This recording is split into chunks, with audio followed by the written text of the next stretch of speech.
നമസ്കാരം മാന്യ പ്രേക്ഷകരെ, വലിയ സ്നേഹ നമസ്കാരം.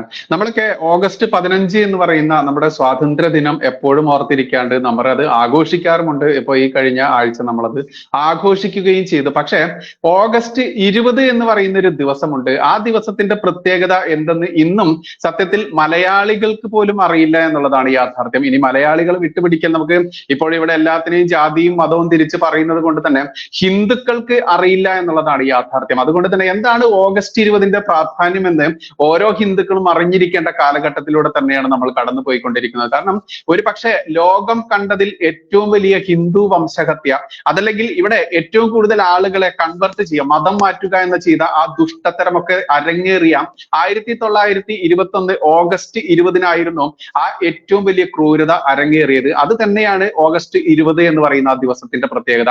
അതുകൊണ്ട് തന്നെ ആ വിഷയം നമ്മൾ അതിൻ്റെതായിട്ടുള്ള പ്രാധാന്യം കൊണ്ട് തന്നെ ഇന്ന് അത് എടുക്കാനും കാരണം അതുകൊണ്ട് തന്നെയാണ്. ഇനി ഓഗസ്റ്റ് 15 എന്ന പോലെ തന്നെ ഓഗസ്റ്റ് 20 ഓരോ മനുഷ്യന്റെയും മനസ്സിലുണ്ടായിരിക്കണം. നമ്മൾ കണ്ടു, ബംഗ്ലാദേശ് എന്ന് പറയുന്ന നമ്മുടെ അതിർത്തി രാജ്യത്ത് നമ്മൾ, അതായത് ഭാരതത്തിന്റെ ഉള്ളിൽ കിടക്കുന്ന രാജ്യം തന്നെ എന്ന് പറയാം, ആ രാജ്യത്ത് പോലും നടക്കുന്ന ഹിന്ദു വംശഹത്യയൊക്കെ നമ്മൾ കണ്ടുകൊണ്ടിരിക്കുന്ന നാളുകൾ തന്നെയാണ്. അത് ഇവിടെയും നടന്നിരുന്നു. 1921 വളരെ മൃഗീയമായി നടന്നിരുന്നു. അതിനെ വെള്ളപൂശിക്കൊണ്ട് മലബാർ സമരം, കർഷക സമരം എന്നൊക്കെ പറഞ്ഞുകൊണ്ട് വെള്ള പൂശപ്പെട്ടെങ്കിലും അതിന്റെ യാഥാർത്ഥ്യങ്ങൾ ഇന്നും ആരും സമ്മതിക്കുന്നില്ല. ഇവിടുത്തെ രാഷ്ട്രീയ, സാംസ്കാരിക, സാമൂഹിക ഏത് രീതിയിലുള്ള ആളുകൾ എടുത്തു നോക്കിയാലും അവരെല്ലാം അതിനെ വെള്ളപൂശിക്കൊണ്ടിരിക്കുന്ന ഈ നാളുകളിൽ നമ്മളെങ്കിലും അത് ഉറക്കെ ഉറക്കെ വിളിച്ച് പറയേണ്ടതുണ്ട്. അതുകൊണ്ട് തന്നെ ഓഗസ്റ്റ് 20 1921 ആരംഭിച്ച ആ മഹാകലാപം, മുസ്ലിം ലഹള എന്ന പേരിൽ അറിയപ്പെടുന്ന, കർഷക സമരം എന്ന പേരിൽ അറിയപ്പെടുന്ന, മലബാർ ലഹള എന്ന പേരിൽ അറിയപ്പെടുന്ന മുസ്ലിം ഭീകരത, അത് ആ വിഷയം തന്നെയാണ് ഇന്ന് നമ്മൾ ചർച്ചയ്ക്ക് എടുത്തിരിക്കുന്നത്. നമ്മുടെ വിശിഷ്ട അതിഥികളായിട്ടുള്ള കാബ സുരേന്ദ്രൻജി, രാമസിംഹൻജി, നമ്മുടെ വിശിഷ്ട അതിഥികൾക്ക് ചാനലിലേക്ക് സ്വാഗതം സർ. കാബാജി, ആദ്യം അങ്ങിലേക്ക് തന്നെയാണ് വരുന്നത്. നമ്മൾക്കറിയാം ഇത് ഈ ഒരു ദിവസത്തെ കുറിച്ച് ആർക്കും അറിയില്ല എന്നുള്ളതാണ് യാഥാർത്ഥ്യം. എന്നാൽ ഈ ദിവസത്തെ കുറിച്ച് ഇന്ന് തന്നെ കൃത്യമായിട്ട് എന്താണ് ഇതിന്റെ പ്രത്യേകത എന്ന് പറയാൻ ഏറ്റവും കൂടുതൽ അനുയോജ്യരായിട്ടുള്ള രണ്ട് അതിഥികൾ തന്നെയാണ് അങ്ങായാലും രാമസിംഹൻജി ആയാലും. എങ്ങനെയാണ് സർ ഇന്നത്തെ ദിവസത്തിന്റെ പ്രത്യേകത? എങ്ങനെയാണ് അങ്ങയുടെ ആ ഒരു വീക്ഷണം വരുന്നത്? കാരണം മലബാർ കലാപത്തെ കുറിച്ചൊക്കെ ഒരുപാട് വീഡിയോസ് അങ്ങ് ചെയ്തിരുന്നു. സാറിന്റെ ചാനലിൽ നിന്ന് ഞാൻ നമ്മുടെ ചാനലിൽ ഇട്ടിരുന്നു. പക്ഷെ അതിനൊക്കെ സാധാരണ നമ്മൾ ഇടുന്ന വീഡിയോസിനേക്കാൾ എത്രയോ വളരെ തുച്ഛമായ വ്യൂസ് മാത്രമേ ഉണ്ടാവാറുള്ളൂ ഇങ്ങനത്തെ ചരിത്ര കഥകൾ പറയുന്നതിനൊക്കെ. എങ്ങനെയാണ് സാർ ഇതിനെ അങ്ങ് നോക്കിക്കാണുന്നത്? ഇതില് ഒരു പ്രധാന സംഗതി, ഈ ആമുഖമായി എനിക്ക് തോന്നിയ ഒരു കാര്യം, ഇപ്പോ കമ്മ്യൂണിസം ആയാലും ജിഹാദിസം ആയാലും നുണയുടെ മേലാണ് ഈ രണ്ട് കാര്യങ്ങളും നിലനിൽക്കുന്നത്. കാരണം നുണ പറയാതെ നിലനിൽപ്പില്ലാത്ത രണ്ട് പ്രവർത്തനവും രണ്ട് ജീവിതവും രണ്ട് അധികാര കേന്ദ്രങ്ങളും ആണിത്. ഒരിക്കലും സത്യത്തിനെ ഭയപ്പെടുന്നു എന്നർത്ഥം ഈ രണ്ടു കൂട്ടർ. അതുകൊണ്ട് സത്യത്തിന് ഭയമുള്ളത് കൊണ്ട് അവർ നുണ പറഞ്ഞ് ജനങ്ങളെ തെറ്റിദ്ധരിപ്പിച്ച്, അല്ലെങ്കിൽ അനുയായികളെ തെറ്റിദ്ധരിപ്പിച്ച് വലിയ ക്രൂരതയിലേക്ക് എത്തിക്കുകയാണ്. അതൊരു കാര്യം. രണ്ടാമത്, ഇപ്പൊ ബൈജു തന്നെ പറഞ്ഞതുപോലെ ഈ ആഗസ്റ്റ് 15 സ്വാതന്ത്ര്യ ദിനം മാത്രമല്ല, ഇതിന്റെ മറ്റൊരു വലിയ വേർഷനും ആഗസ്റ്റ് 15 നടന്നല്ലോ. ഏതാണ്ട് 15 ലക്ഷത്തോളം ആൾക്കാരാണ് ആഗസ്റ്റ് 15 പേരിൽ 1947 വിഭജന ദിനത്തിൽ, അതിനോടനുബന്ധിച്ചുണ്ടായ കലാപത്തിൽ 15 ലക്ഷത്തോളം ആൾക്കാർ കൊല്ലപ്പെട്ടു എന്നാണ് ഒരു കണക്കുള്ളത്. 10 ലക്ഷം മുതൽ 15 ലക്ഷം വരെ ആൾക്കാർ കൊല്ലപ്പെട്ടു. എന്ന് വെച്ചാൽ ലോകത്തിലെ ഏറ്റവും വലിയ കൂട്ടക്കൊലകളിൽ, ഒരു ചെറിയ പീരിയഡിൽ നടന്ന കൂട്ടക്കൊലകളിൽ ഏറ്റവും വലുത് ഭാരത വിഭജനത്തിനോട് അനുബന്ധിച്ച് നടന്ന കൂട്ടക്കൊലയാണ്. അതിലും ചെറിയത് എന്ന് പറയാവുന്നത് അമേരിക്കയിൽ നടന്ന കലാപമാണ്. അതിൽ 10 ലക്ഷം ആൾക്കാരാണ് കൊല്ലപ്പെട്ടതെന്നാണ് കണക്ക്. പിന്നെ ഉള്ളത് കോടിക്കണക്കിന് ആൾക്കാർ റഷ്യയിലേക്ക്. പക്ഷെ അത് ദീർഘകാലം കൊണ്ടാണ്. ഒരു ചെറിയ പീരീഡിനുള്ളിൽ ഇത്രയും വലിയ വംശഹത്യ നടന്ന ലോക ചരിത്രത്തിൽ മറ്റൊരു സംഭവമില്ല. അപ്പൊ ആഗസ്റ്റ് 15 എന്ന് പറയുന്നതും ഹിന്ദു വംശഹത്യയുടെ ഒരു ദിനം തന്നെയാണ്. പിന്നെ മുറിഞ്ഞിട്ടാണെങ്കിലും നമുക്ക് കിട്ടിയ സ്വാതന്ത്ര്യത്തിന്റെ ദിനവും കൂടിയാണ്. അപ്പൊ വിഭജനത്തിന്റെയും സ്വാതന്ത്ര്യത്തിന്റെയും കൂടി ദിനമാണ് ആഗസ്റ്റ് 15. അതേ മാസം തന്നെ ആഗസ്റ്റ് 20 ഈ പറയുന്ന മാപ്പിള കലാപം എന്ന് പറയുന്നത് അരങ്ങേറിയത്.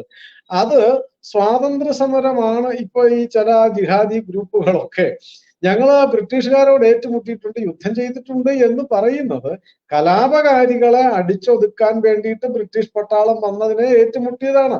ഭാരതത്തിന് സ്വാതന്ത്ര്യം കിട്ടാൻ വേണ്ടിയിട്ടല്ലല്ലോ 21 ഖിലാഫത്ത് എന്ന് പറയുന്നത് തന്നെ സ്വാതന്ത്ര്യത്തിന് വേണ്ടിയിട്ടല്ലല്ലോ.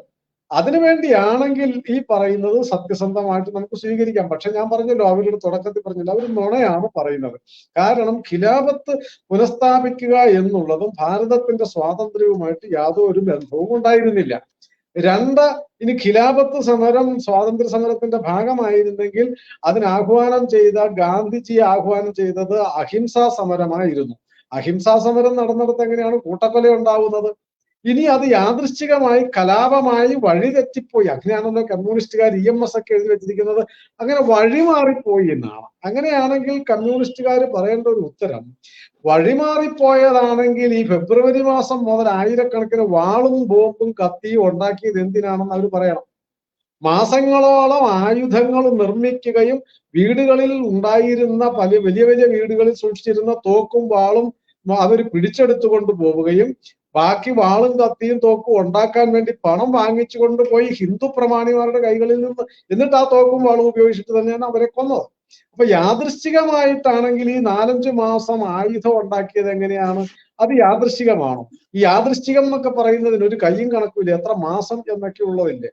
ഞാൻ പറഞ്ഞത് ശുദ്ധ നുണയാണ്. നുണയുടെ മേലെയാണ് ഇവർ ഈ പറയുന്ന രണ്ടു കൂട്ടരും, വിശേഷിച്ചും കലാപകാരികൾ, വർഗീയവാദികൾ, തീവ്രവാദികൾ, അവരുടെ ആഗോളതലത്തിലുള്ള ഏത് പ്രശ്നവും എടുത്തു നോക്കിക്കൊള്ളുക നുണ പറഞ്ഞിട്ടാണ്. ഇപ്പൊ മാപ്പിളക്കലാപം തുടങ്ങിയത് എന്തും പറഞ്ഞിട്ടായിരുന്നു? മമ്പുറം പള്ളി പോലീസ് പട്ടാളം വെടിവെച്ച് തകർത്തു. എവിടെ തകർത്തു? ഒരു വെടിവെപ്പ് പോയിട്ട് ഒരു ലാത്തി ചാർജ് പോലും അവിടെ ആരെയും ബലം പ്രയോഗിച്ചിട്ടൊന്നും ചെയ്തിട്ടില്ലല്ലോ. മമ്പുറം പള്ളിയുടെ അടുത്ത് പ്രതികൾ താമസിക്കുന്നുണ്ടോ എന്ന് അന്വേഷിക്കാൻ പോയി എന്ന് പറഞ്ഞാൽ, നമ്മൾ ഇതിനിടയിൽ ഞാനടക്കം വിശ്വസിച്ചിരുന്നത് അന്ന് ഈ സത്യമാണോ നുണയാണോ എന്നറിയാൻ വഴിയില്ലല്ലോ. ഇന്നത്തെ പോലെ സോഷ്യൽ മീഡിയ ഒന്നും ഇല്ലല്ലോ എന്ന് ഞാൻ ഈ അടുത്ത നാളിൽ വരെ വിചാരിച്ചിരുന്നു.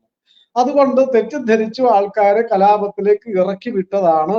അങ്ങനെയാണ് ഈ വലിയ കൂട്ടക്കൊലയും വംശഹത്യയും കലാപങ്ങളും കൊള്ളയും തീവെപ്പും ക്ഷേത്രം തകർക്കലും മതം മാറ്റവും സുന്നത്തും എല്ലാം നടത്തിയത് എന്നുള്ളത് ചരിത്രമാണ്. അത് വിശദീകരിക്കേണ്ടതല്ല, നമ്മൾ മുമ്പ് പറഞ്ഞതാണ്. പക്ഷേ സോഷ്യൽ മീഡിയ വന്നപ്പോഴും ഇവർ ചെയ്തത് എന്താണ്? നുണ തന്നെയാണല്ലോ പറയുന്നത്. പച്ച നുണ പറഞ്ഞിട്ട് ഇപ്പൊ മമ്പുറം പള്ളി തകർത്തു എന്ന് നുണ പറഞ്ഞിരുന്നത് പോലെ തന്നെയാണ് കലാപം നടത്താൻ ആഗോളതലത്തിൽ തീവ്രവാദികൾ, ഇസ്ലാമിക തീവ്രവാദികൾ ചെയ്യുന്നത്. ഒന്നുകിൽ അവർ പറയുന്നത് പ്രവാചക നിന്ദ നടത്തി, അല്ലെങ്കിൽ ഖുറാനെ അവഹേളിച്ചു. ഇങ്ങനെ എന്തെങ്കിലും ഒരു നുണ പറഞ്ഞിട്ടാണല്ലോ കലാപം ആരംഭിക്കുന്നത്. മറ്റൊന്നും കിട്ടിയില്ലെങ്കിൽ പീഡനം നടത്തി എന്ന് പറയും, ഇല്ലേ? ഇപ്പൊ കാശ്മീരില് ആസിഫ എന്ന് പറയുന്ന ഒരു കുട്ടിയെ കുറെ അക്രമികള് ബലാത്സംഗം ചെയ്ത് കൊന്നു. പക്ഷേ രാജ്യം മുഴുവൻ, ലോകം മുഴുവൻ ഈ സോഷ്യൽ മീഡിയ ഉപയോഗിച്ച് അവർ പ്രചരിപ്പിച്ചത് എന്താ? ഒരു അമ്പലത്തിനുള്ളിൽ വെച്ച് പീഡിപ്പിച്ചു കൊന്നുന്നാണ്. അങ്ങനെയാണ് പ്രചരിപ്പിച്ചത്. അപ്പൊ നുണ പറഞ്ഞിട്ട് ലോകം മുഴുവൻ ഈ പറയുന്ന നുണപ്രചാരണത്തിലൂടെ കലാപം എന്നുള്ളതാണ് അവരുടെ ഒരു രീതി. ജോസഫ് മാഷയുടെ കൈവെട്ടിയത് എന്ത് പറഞ്ഞിട്ടായിരുന്നു? ജോസഫ് മാഷ് പ്രവാചകനെ നിന്ദിച്ചു എന്നാണ്. പ്രവാചകനെ കാര്യം അവിടെ പറഞ്ഞിട്ടേ ഇല്ലല്ലോ. മുഹമ്മദ് എന്ന് പറയുന്ന മറ്റേ ഒരു കുഞ്ഞു മുഹമ്മദോ മറ്റോ എഴുതിയ ഒരു സാഹിത്യത്തിലെ കഥാപാത്രമാണ് മുഹമ്മദ്. ആ മുഹമ്മദ് എന്ന് പറയുന്ന കഥാപാത്രത്തെ എടുത്ത് വെച്ചിട്ട് ജോസഫ് മാഷ് ഒരു ചോദ്യം തയ്യാറാക്കി. അങ്ങനെയാണെങ്കിൽ കൈവെട്ടുകയോ കൊല്ലുകയോ ചെയ്യേണ്ടത് ഈ കഥ എഴുതിയ ആളിനെയാണ്. അത് ആ മതവിശ്വാസി തന്നെയാണ്.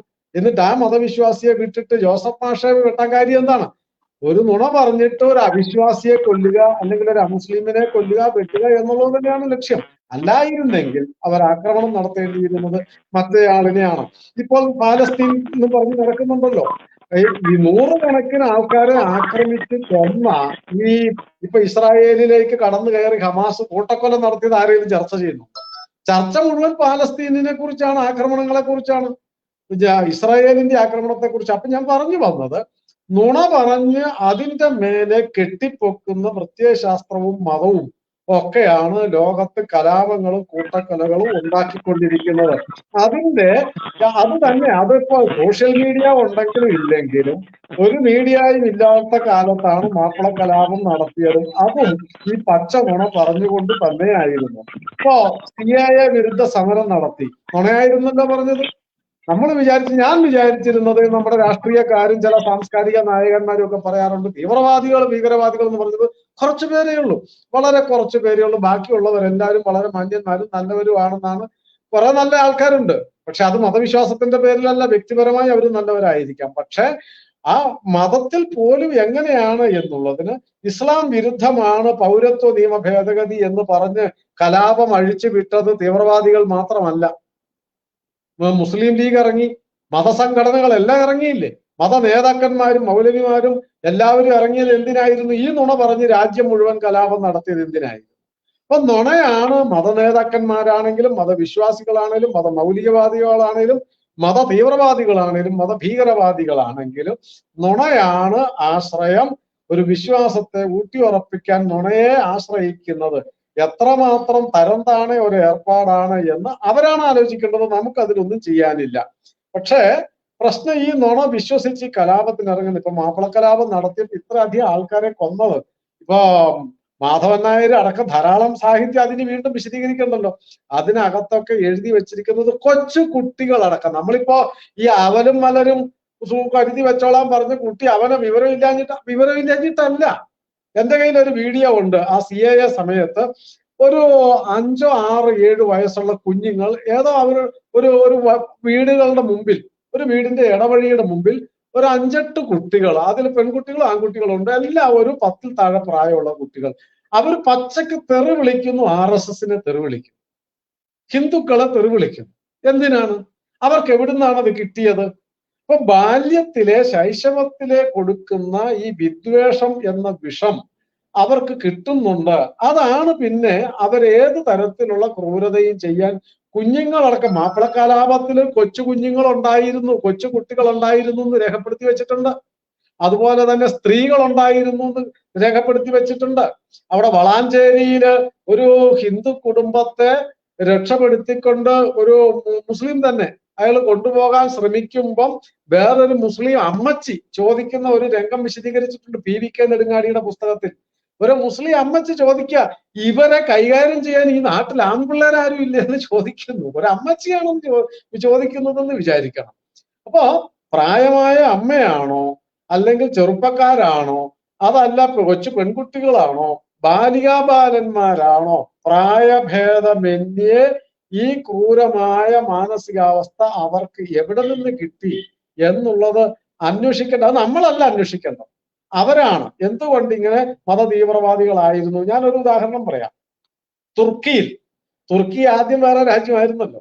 അതിനെ അറബി ആക്രമണത്തിലൂടെ ഇസ്ലാമിക രാജ്യമാക്കി കഴിഞ്ഞു. പിന്നെ തുർക്കിയിൽ നിന്നാണ് ആക്രമണങ്ങൾ ലോകത്തിന്റെ നാനാഭാഗങ്ങളിലേക്ക് പോകണം.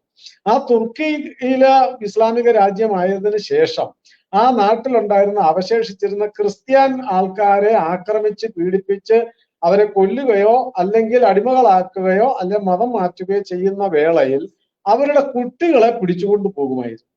ആ കുട്ടികളെ 2 തരത്തിലാണ്. ജീവിച്ചിരിക്കുന്ന ക്രിസ്ത്യാനികൾക്ക് ജീവിക്കാൻ അവർ കുട്ടിയെ ലെവി പോലെ കൊടുക്കണം, കമ്മ്യൂണിസ്റ്റ് പാർട്ടിയുടെ ലെവി പോലെ. ബാക്കിയുള്ളവർക്ക് ജീവിക്കാൻ ഇപ്പൊ 4 കുട്ടികളുണ്ട്, 2 കുട്ടികളെ അല്ലെ അവർ ആവശ്യപ്പെടുന്ന 4-നെയാണ്. ബാക്കിയുള്ളവർക്ക് ജീവിക്കണമെങ്കിൽ ഈ കുട്ടികളെ കൊടുക്കണം. അതല്ലെങ്കിൽ കൊല്ലപ്പെട്ട ആൾക്കാരുടെ മക്കള്. ഈ കുട്ടികളെ ഇവർ പിടിച്ചുകൊണ്ടു പോയിട്ട് തുർക്കിയിലെ ഈ മതവിശ്വാസികൾ പിടിച്ചുകൊണ്ടുപോയി അടച്ചിട്ട കേന്ദ്രത്തിൽ, ഒരു ദിവസത്തെ ക്യാമ്പല്ല, വർഷങ്ങളോളം അവർക്ക് അതിനുള്ളിൽ മതപാഠശാല കൊടുക്കുകയാണ്. വലിയ കോമ്പൗണ്ടിനുള്ളിൽ മത പഠിപ്പിക്കലാണ് എന്ന് പറഞ്ഞുകൊണ്ട് അവരെ വളർത്തി അവര് ഒരു 10 കൊല്ലം കഴിഞ്ഞ് 5 വയസ്സിൽ കൊണ്ടുപോകുന്ന കുട്ടി 10 കൊല്ലം 15-ാം വയസ്സിലോ 20-ാമത്തെ വയസ്സിലോ ഒക്കെ അവർ പുറത്തേക്ക് വരുന്നത് കൊടും ക്രിമിനലുകളായും കൊടും ഭീകരവാദികളായിട്ടുമാണ് വരുന്നത്. ജാനിസാറികൾ എന്നാണ് പറയുന്നത്. ഞാൻ ഈ പറഞ്ഞത് നേരാണോ ഇല്ലയോ എന്നറിയാൻ കമ്മ്യൂണിസ്റ്റുകാരുടെ വലിയ സാഹിത്യകാരനായ ഹിന്ദു വിരുദ്ധനായ ആനന്ദ് എന്ന ആൾ എഴുതി വെച്ചൊരു പുസ്തകമുണ്ട്. വേട്ടക്കാരനും വിരുന്നുകാരനും എന്നാണ് പുസ്തകത്തിന്റെ പേര്. ആ പുസ്തകത്തിൽ എങ്ങനെയാണ് തുർക്കിയില് ഈ കുട്ടികളെ, ക്രിസ്ത്യൻ കുട്ടികളെ പിടിച്ചുകൊണ്ടുപോയി അതിഭീകരവാദികളാക്കി മാറ്റുന്നത് എങ്ങനെയാണ് എന്നതിൽ വിശദീകരിച്ചിട്ടുണ്ട്. ജാനിസാറികൾ എന്നാണ് പേര്. അവരെ മതത്തിന്റെ പേര് പറഞ്ഞ് ഇറങ്ങി അങ്ങോട്ടും കൊല്ലണേ കൊല്ലുന്നു, തിന്നണേ തില്ലുന്നു, ബലാത്സംഗം ചെയ്യണോ, ഇതെല്ലാം മതത്തിന്റെ പേരിൽ ചെയ്യുകയാണ്. അപ്പോ ഈ ശൈശവത്തിലെ ഈ കുഞ്ഞുങ്ങളുടെ ഉള്ളിൽ കിട്ടുന്ന ഈ വിഷമാണ് സത്യത്തിൽ ഈ തരം ക്രൂരതകൾക്കൊരു അറപ്പുമില്ലാതെ ക്രൂരത ചെയ്യാൻ അവരെ ശീലിപ്പിക്കുന്നത്. എന്റെ കയ്യിൽ ഒരു വീഡിയോ ഉണ്ട്, ഞാനത് പിന്നെ പ്രചരിപ്പിക്കാത്തതാണ്. അങ്ങനെ അല്ലാതെ തന്നെ ലോകത്തിൽ എല്ലാവർക്കും അറിയാലോ. ബംഗാളിലാണെന്നാണ് എനിക്ക് തോന്നുന്നത്. അതിന്റെ ഏത് സ്ഥലമാണെന്ന് എനിക്ക് 100% ഉറപ്പില്ലാത്തതുകൊണ്ടാണ് ഞാനത് പുറത്ത് ഒത്തിരി പേരുടെ കയ്യിൽ കിട്ടിയിട്ടുള്ളതാണ്.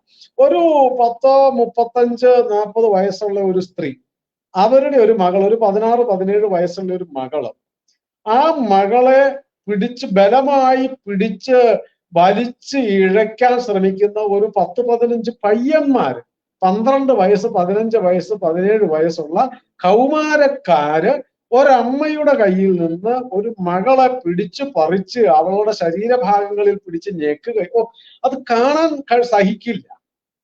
ബംഗാളിലാണ്, പശ്ചിമ ബംഗാളിൽ ഒരു ഉൾഗ്രാമത്തിൽ നടന്ന ആ അമ്മ സ്വന്തം മകളുടെ മാനം രക്ഷിക്കാൻ പെടുന്ന പാട്, എങ്ങനെയാണ് ഇത് കഴിയുന്നത്? എങ്ങനെ അങ്ങനെ ചെയ്യാൻ തോന്നുന്നു? അതിനകത്ത് തൊപ്പി വെച്ച കുട്ടികളുണ്ട്, അല്ലാത്ത കുട്ടികളുണ്ട്. ഒരു ആള് മാത്രമാണ്, ഒരു 10-20 വയസ്സുള്ള ഒരാൾ മാത്രം. ചെറിയ കുഞ്ഞുങ്ങൾ അടക്കമുണ്ട്. ഈ 10-17 കുട്ടികളിൽ ഒരു 6-7 വയസ്സുള്ള കുട്ടികളൊക്കെ ഉണ്ട്. അവർക്ക് ഇതൊക്കെ കണ്ടു നിൽക്കാൻ എങ്ങനെ തോന്നും? ഞാൻ പറഞ്ഞു വരുന്നത്, ഈ മാനസികാവസ്ഥ എല്ലാ കാലത്തും ലോകത്തിൽ എല്ലായിടത്തും സൃഷ്ടിക്കപ്പെടുന്നു. അതുകൊണ്ടാണ് ലോകത്തിൽ എല്ലായിടത്തും ഭീകരവാദം ഉണ്ടാകുന്നത്. കേരളത്തിൽ മാത്രമല്ലല്ലോ, ഭാരതത്തിൽ മാത്രമല്ലല്ലോ, ലോകത്തിൽ എല്ലായിടത്തും ഇത് സംഭവിക്കുന്നത് എന്തുകൊണ്ടാണ് എന്ന് സത്യത്തിൽ ഈ മതനേതാക്കന്മാരാണ് നമ്മൾ ആലോചിച്ചിട്ട് കാര്യമൊന്നുമില്ല. അവര് പറയുന്നത് ഇത് അങ്ങനെ ഈ മതം പഠിപ്പിക്കുന്നില്ല എന്നൊക്കെ പറയുന്നത്. മതം എന്തിനാണ് അങ്ങനെ പറഞ്ഞൊഴിയാനൊന്നും പറ്റില്ല. മറ്റു മതങ്ങളെ സ്നേഹിക്കാൻ പഠിപ്പിക്കുന്നുണ്ടോ? അതിന് അവര് സ്ഥിരം പറയുന്ന ഒരു ന്യായം, ഒരു വചനമാണ്, നിനക്ക് നിന്റെ മതം, എനിക്ക് എന്റെ മതം. അതൊക്കെ സമ്മതിക്കാം. പക്ഷെ മറ്റു മതം, മറ്റു ദൈവസങ്കല്പം, മറ്റ് ആരാധനാ സമ്പ്രദായം, അതിനെ എങ്ങനെ കാണണം എന്നാണ് പഠിപ്പിക്കുന്നത്. അത് സ്നേഹത്തോടെ കാണണമെന്നാണോ വെറുപ്പോടെ കാണണമെന്നാണോ? അത് അവര് ആലോചിക്കേണ്ട കാര്യമാണ്. ഇപ്പൊ ഞാനൊരു വാക്യം വായിച്ചത് എന്റെ മനസ്സിൽ ഇപ്പോഴും സ്ട്രൈക്ക് ചെയ്ത് നിൽക്കുന്നുണ്ട്. പിന്നെ എന്താണ്, വ്യഭിചാരിയായ ഒരു സ്ത്രീ വ്യഭിചാരിയായ ഒരു പുരുഷനെയോ അല്ലെങ്കിൽ ബഹുദൈവ വിശ്വാസിയായ ഒരു പുരുഷനെയോ കല്യാണം കഴിക്കാൻ പാടില്ല. അതുപോലെ വ്യഭിചാരിയായ ഒരു പുരുഷൻ വ്യഭിചാരിയായ ഒരു സ്ത്രീയെയോ അല്ലെങ്കിൽ പിന്നെ ബഹുദൈവ വിശ്വാസിയായ ഒരു സ്ത്രീയെയോ വിവാഹം കഴിക്കാൻ പാടുള്ളൂ. എന്ന് വെച്ചാൽ അർത്ഥം എന്താ? ബഹുദൈവ വിശ്വാസം വേശ്യാവൃത്തിക്ക് തുല്യമാണെന്നല്ലേ? അപ്പൊ എങ്ങനെ കാണണമെന്നോ പഠിപ്പിക്കുന്നത്? അതാ ഈ മതഗ്രന്ഥത്തിലുള്ള വാക്യമല്ലേ? ഇങ്ങനെ പറഞ്ഞ് പഠിപ്പിക്കുമ്പോ സത്യത്തിൽ ഈ കുഞ്ഞുങ്ങളുടെ ഉള്ളിൽ വളർന്നു വരുന്ന വെറുപ്പ്, അത് വളർന്ന് പിന്നെ പകയായി മാറും. പക വിദ്വേഷമായി പരിണമിക്കും. വിദ്വേഷം ആയുധമെടുത്ത് കലാപം നടത്താൻ, ചാവേറാവാനും കൊല്ലാനും, സ്വയം ചാവാനും കൊല്ലാനും തയ്യാറുള്ള ആൾക്കാരായി അങ്ങനെ ക്രൂര മൃഗങ്ങളല്ല, ക്രൂര ജന്തുക്കളെ പോലെ, ഹിംസ്ര ജന്തുക്കളെ പോലെ ആയി അധപ്പതിക്കുന്നതിന്റെ കാരണം ഇതൊക്കെയാണ് എന്ന് നമ്മളോട് സമ്മതിക്കണ്ട, പുറം ലോകത്തോട് അവർ സമ്മതിക്കണ്ട. പക്ഷെ ഉള്ളിൽ ആ സമൂഹത്തിലുള്ള, ചിന്തിക്കാൻ ശേഷിയുള്ള, സമൂഹത്തിൽ സമാധാനം വേണമെന്ന് ആഗ്രഹിക്കുന്ന, ലോകത്തിന് സമാധാനം, അത് നമ്മുടെ ഭാഗത്ത് നിന്ന് ഇതെങ്കിലും ചെയ്യേണ്ടതാണെന്ന് വിചാരിച്ചുകൊണ്ട് അവരല്ലേ ചിന്തിക്കേണ്ടത്. ചിന്തിക്കുന്നുണ്ടോ? എവിടെയെങ്കിലും ചിന്തിക്കുന്നുണ്ടോ? ഇല്ല എന്നാണ് എന്റെ ഒരു തോന്നൽ. അതുകൊണ്ട് പരമത വിദ്വേഷം പഠിപ്പിക്കാത്തടത്തോളം കാലം, 1921 ഒരു ബാക്കി പത്രം കൂടെ പറഞ്ഞ് ഞാൻ വേണേ ആദ്യത്തെ ഒരു പോർഷൻ അവസാനിപ്പിക്കാം. ഈ 1921 ഏതായാലും RSS ഇല്ലായിരുന്നല്ലോ. അന്ന് RSS നാഗപ്പൂര് പോലും തുടങ്ങിയിട്ടില്ല. 1900. അപ്പൊ 21 മാപ്പിള കലാപം ഏതായാലും ഇന്ന് ഈ കള്ളന്മാരും നുണയന്മാരും പ്രചരിപ്പിക്കുന്നത് പോലെ ഈ പറയുന്ന RSS ആണ് അല്ലെങ്കിൽ വർഗീയത വളർത്തുന്നത്, തീവ്രവാദം വളർത്തുന്നത് എന്ന് പ്രചരിപ്പിക്കേണ്ടതില്ല. കാരണം 21 RSS ഉണ്ടായിരുന്നില്ല. പിന്നീട് കൂട്ടക്കൊല നടത്തിയ 1946 പാകിസ്ഥാൻ അനുവദിക്കുന്നിടം വരെ, അല്ലെങ്കിൽ കലാപം എന്ന് പറഞ്ഞുകൊണ്ടാണല്ലോ ഡയറക്റ്റ് ആക്ഷൻ. അത് 1946 ആഗസ്റ്റ് 16 എനിക്ക് തോന്നുന്നത്. Direct action കൂട്ടക്കൊലയായിരുന്നു. 10,000 പേരാണ് 48 മണിക്കൂറിനുള്ളിൽ കൽക്കട്ടയിൽ മാത്രം കൊല്ലപ്പെട്ടത്. കൽക്കട്ടയിൽ മാത്രം. ആര് പറഞ്ഞിട്ടായിരുന്നു? എന്തിനായിരുന്നു ആ കലാപം? തീർന്നില്ലല്ലോ. പിന്നെയാണ് ഞാൻ മുമ്പേ സൂചിപ്പിച്ച 47 കലാപം. ആ 47 വിഭജനത്തോടനുബന്ധിച്ച് 10-15 ലക്ഷത്തോളം ആൾക്കാർ അന്ന് കലാപത്തിനിരയായി ഹിന്ദുക്കൾ. ഒരു ചെറുഭാഗം കൂടി ഉണ്ട്, ഞാനത് ഇതിന്റെ കൂടെ പറയണമെങ്കിൽ പറയാം, അതല്ല രണ്ടാമതൊരു ഭാഗമായിട്ട് പറയണമെങ്കിൽ പറയാം. ഈ 47 ഈ വിഭജനത്തെ തുടർന്ന് അന്ന് ഓടിപ്പോന്നവർ, ഞാനൊരു കാര്യം എടുത്തു പറയാൻ, ഇത് കേൾക്കുന്നതിൽ മതേതരവാദികളോ കോൺഗ്രസ്സുകാരോ കമ്മ്യൂണിസ്റ്റുകാരോ മുസ്ലിങ്ങളോ ഉണ്ടെങ്കിൽ പോലും അവരെല്ലാവരോടും കൂടി എനിക്ക് പറയാനുള്ള ഒരു കാര്യം, 1947 ആഗസ്റ്റ് 14 രാത്രി ഭാരതീയർ ഉറങ്ങാൻ കിടക്കുമ്പോൾ ഭാരതീയരായിരുന്നു. ആഗസ്റ്റ് 14 രാത്രി ഉറങ്ങാൻ കിടക്കുമ്പോൾ, 47 ആഗസ്റ്റ് 15 രാവിലെ ഉണർന്നെണീറ്റപ്പോൾ കോടിക്കണക്കിന് ആൾക്കാർ പരസ്പരം ശത്രുക്കളായത് ആര് കാരണം? ആ ശത്രുതയുടെ ഭാഗമായി ഇരയാക്കപ്പെട്ട എത്രയോ ആയിരം ആൾക്കാർ, എത്രയോ ലക്ഷം ആൾക്കാരുണ്ട്. ആ ആൾക്കാർ അന്ന് അല്പസ്വല്പം പ്രാണനും കൊണ്ട് ഓടി ഇങ്ങോട്ട് വന്നവർ അന്ന് തൊട്ട് ബംഗാളിലും പരിസര പ്രദേശങ്ങളിലും അഭയാർത്ഥികളായി കിടക്കുന്നുണ്ട്. ഈ 77 കൊല്ലമായി അഭയാർത്ഥികളായി കിടക്കുന്നുണ്ട്. ആ അഭയാർത്ഥികൾക്ക് പൗരത്വം കൊടുക്കാൻ തീരുമാനിച്ചതായിരുന്നു പൗരത്വ നിയമ ഭേദഗതി. ഈ കൊള്ളക്കാരും കള്ളന്മാരും ചേർന്നിട്ട് ആ 77 കൊല്ലക്കാലമായി പീഡനം അനുഭവിക്കുന്ന ഇവന്മാര് കാരണം അനാഥരാക്കപ്പെട്ട ആര് കാരണം? കമ്മ്യൂണിസ്റ്റുകാർ കാരണം, കോൺഗ്രസ്സുകാർ കാരണം, മുസ്ലിം ലീഗ് കാരണം, മൗലികവാദികൾ മതവിശ്വാസികളും ഒക്കെ കാരണം അനാഥരാക്കപ്പെട്ട ദശലക്ഷക്കണക്കിന് ആൾക്കാരും അവരുടെ മക്കളും കൊച്ചുമക്കളുമാണ് ഇന്നും തെരുവ് തെണ്ടികളായി ബംഗാളിലും മറ്റും അലഞ്ഞു നടക്കുന്നത്. അവര് അനാഥരായത് ആര് കാരണമാണ്? അവരെ സനാഥരാക്കുവാൻ തലേ ദിവസം രാത്രി ഭാരതീയരായിരുന്നെങ്കിൽ പിറ്റേ ദിവസം അവര് ഭാരതീയരല്ലെങ്കിൽ അല്ലാതാക്കിയവന് ഉണ്ടായിരുന്നു അവരെ ഭാരതീയരാക്കി മാറ്റുവാൻ. അങ്ങനെ ആക്കി മാറ്റാതെ ഈ ദുരന്തത്തിന് അതിന്റെ തുടർച്ചയാണ് ഇപ്പോഴും ബംഗ്ലാദേശിൽ അനുഭവിച്ചു കൊണ്ടിരിക്കുന്നത്. ഞാൻ പറഞ്ഞു വന്നത് 1921 ആ വലിയ കലാപം, ഒരു കാര്യം കൂടി ശ്രദ്ധിക്കണം. 21 മലബാറിൽ മാപ്പിളക്കലാപം നടന്നത് ഏറനാട്ടിലും വള്ളുവനാട്ടിലും മാത്രമാണെന്നാണ് പൊതുവെ നമ്മളിൽ കുറെ പേരുകൾ ധരിച്ചിരിക്കുന്നത്. അങ്ങനല്ല, ഭാരതം മുഴുവൻ കലാപം നടന്നു എന്ന് മാത്രമല്ല, അതിനു മുൻപ് ഭാരതത്തിന്റെ വടക്കൻ പടിഞ്ഞാറൻ ഭാഗങ്ങളിൽ വല്ല കാലത്തും കലാപം ഉണ്ടാകുമായിരുന്നു. ഒരു 5 കൊല്ലോ 10 കൊല്ലോ 25 കൊല്ലോ ഒക്കെ കൂടുമ്പോഴായിരുന്നു ഒരു വലിയ കലാപം നടന്നിരുന്നത്. അത് ഈ മുഗള ഭരണമൊക്കെ ആയിട്ട് ബന്ധപ്പെട്ടായിരുന്നു. വല്ലപ്പോഴും വല്ലയിടത്തും നടക്കുന്ന കലാപം. പക്ഷെ 1921 മാപ്പിളക്കലാപം നടന്നതിന് ശേഷം ഇന്നോളം കലാപമില്ലാതെ ഒരു വർഷവും കടന്നു പോയിട്ടില്ല. ഇന്നോളം ചെറിയ കലാപമെങ്കിലും നടന്നിട്ടുണ്ട്. അത് ഡോക്ടർ അംബേദ്കർ വിശദീകരിച്ചിട്ടുണ്ട്. കേൾക്കുന്നവരിൽ താല്പര്യമുള്ളവർ, സത്യം അറിയണമെന്ന് ആഗ്രഹമുള്ളവരുണ്ടെങ്കിൽ പാകിസ്ഥാൻ അഥവാ ഇന്ത്യ വിഭജനം എന്ന് പറയുന്ന ഒരു പുസ്തകം ഡോക്ടർ അംബേദ്കർ എഴുതിയിട്ടുണ്ട്. 1921 ശേഷം നിരന്തരം നടന്ന കലാപങ്ങൾ, ഹിന്ദു വിരുദ്ധ കലാപങ്ങൾ, ആ കലാപത്തിന്റെ മുഴുവൻ വിഷവിത്ത് ഖിലാഫത്തിൽ നിന്നായിരുന്നു.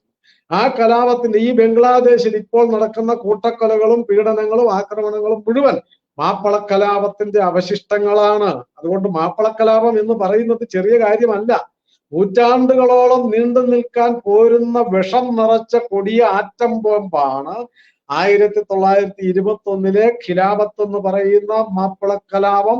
മലബാറിലും മുഴുവൻ ഭാരതത്തിൽ നടന്ന ഖിലാഫത്ത് സമരവും ലോകത്ത് മുഴുവൻ ബോംബാക്കി മാറ്റാൻ കഴിയുന്ന വർഗീയ ബോംബിന്റെ നിർമ്മാണമായിരുന്നു ഖിലാഫത്ത് സമരവും ഈ മാപ്പിളക്കലാപം 21 മലബാർ കലാപവും. അതിനെ തടയാൻ രോഗത്തിനെയാണ് തടയേണ്ടത്, രോഗത്തിനെയല്ല രോഗകാരണത്തിനെയാണ് തടയേണ്ടത്. ഞാൻ രോഗകാരണമാണ് കുറച്ച് മുമ്പ് വരെ വിശദീകരിച്ചു കൊണ്ടിരുന്നത്.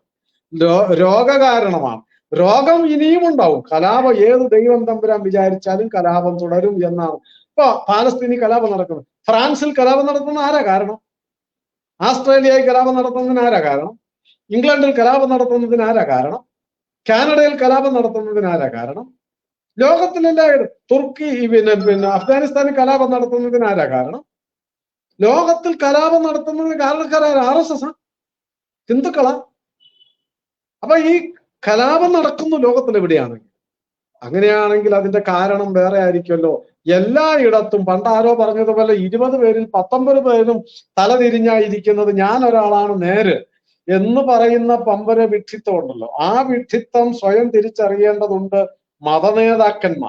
മതനേതാക്കന്മാരാണ്. കാരണം അവർ വിചാരിച്ചാൽ ഇത് തിരുത്താൻ പറ്റും. അപ്പൊ രോഗത്തിനെ അല്ല ഞാൻ പറയുന്നത്, മാപ്പിളക്കലാപത്തിൽ നിന്ന് അതിന്റെ ഒരു രണ്ടാം പോർഷൻ ഉണ്ട്, അത് ഞാൻ വേറെ പറയാം.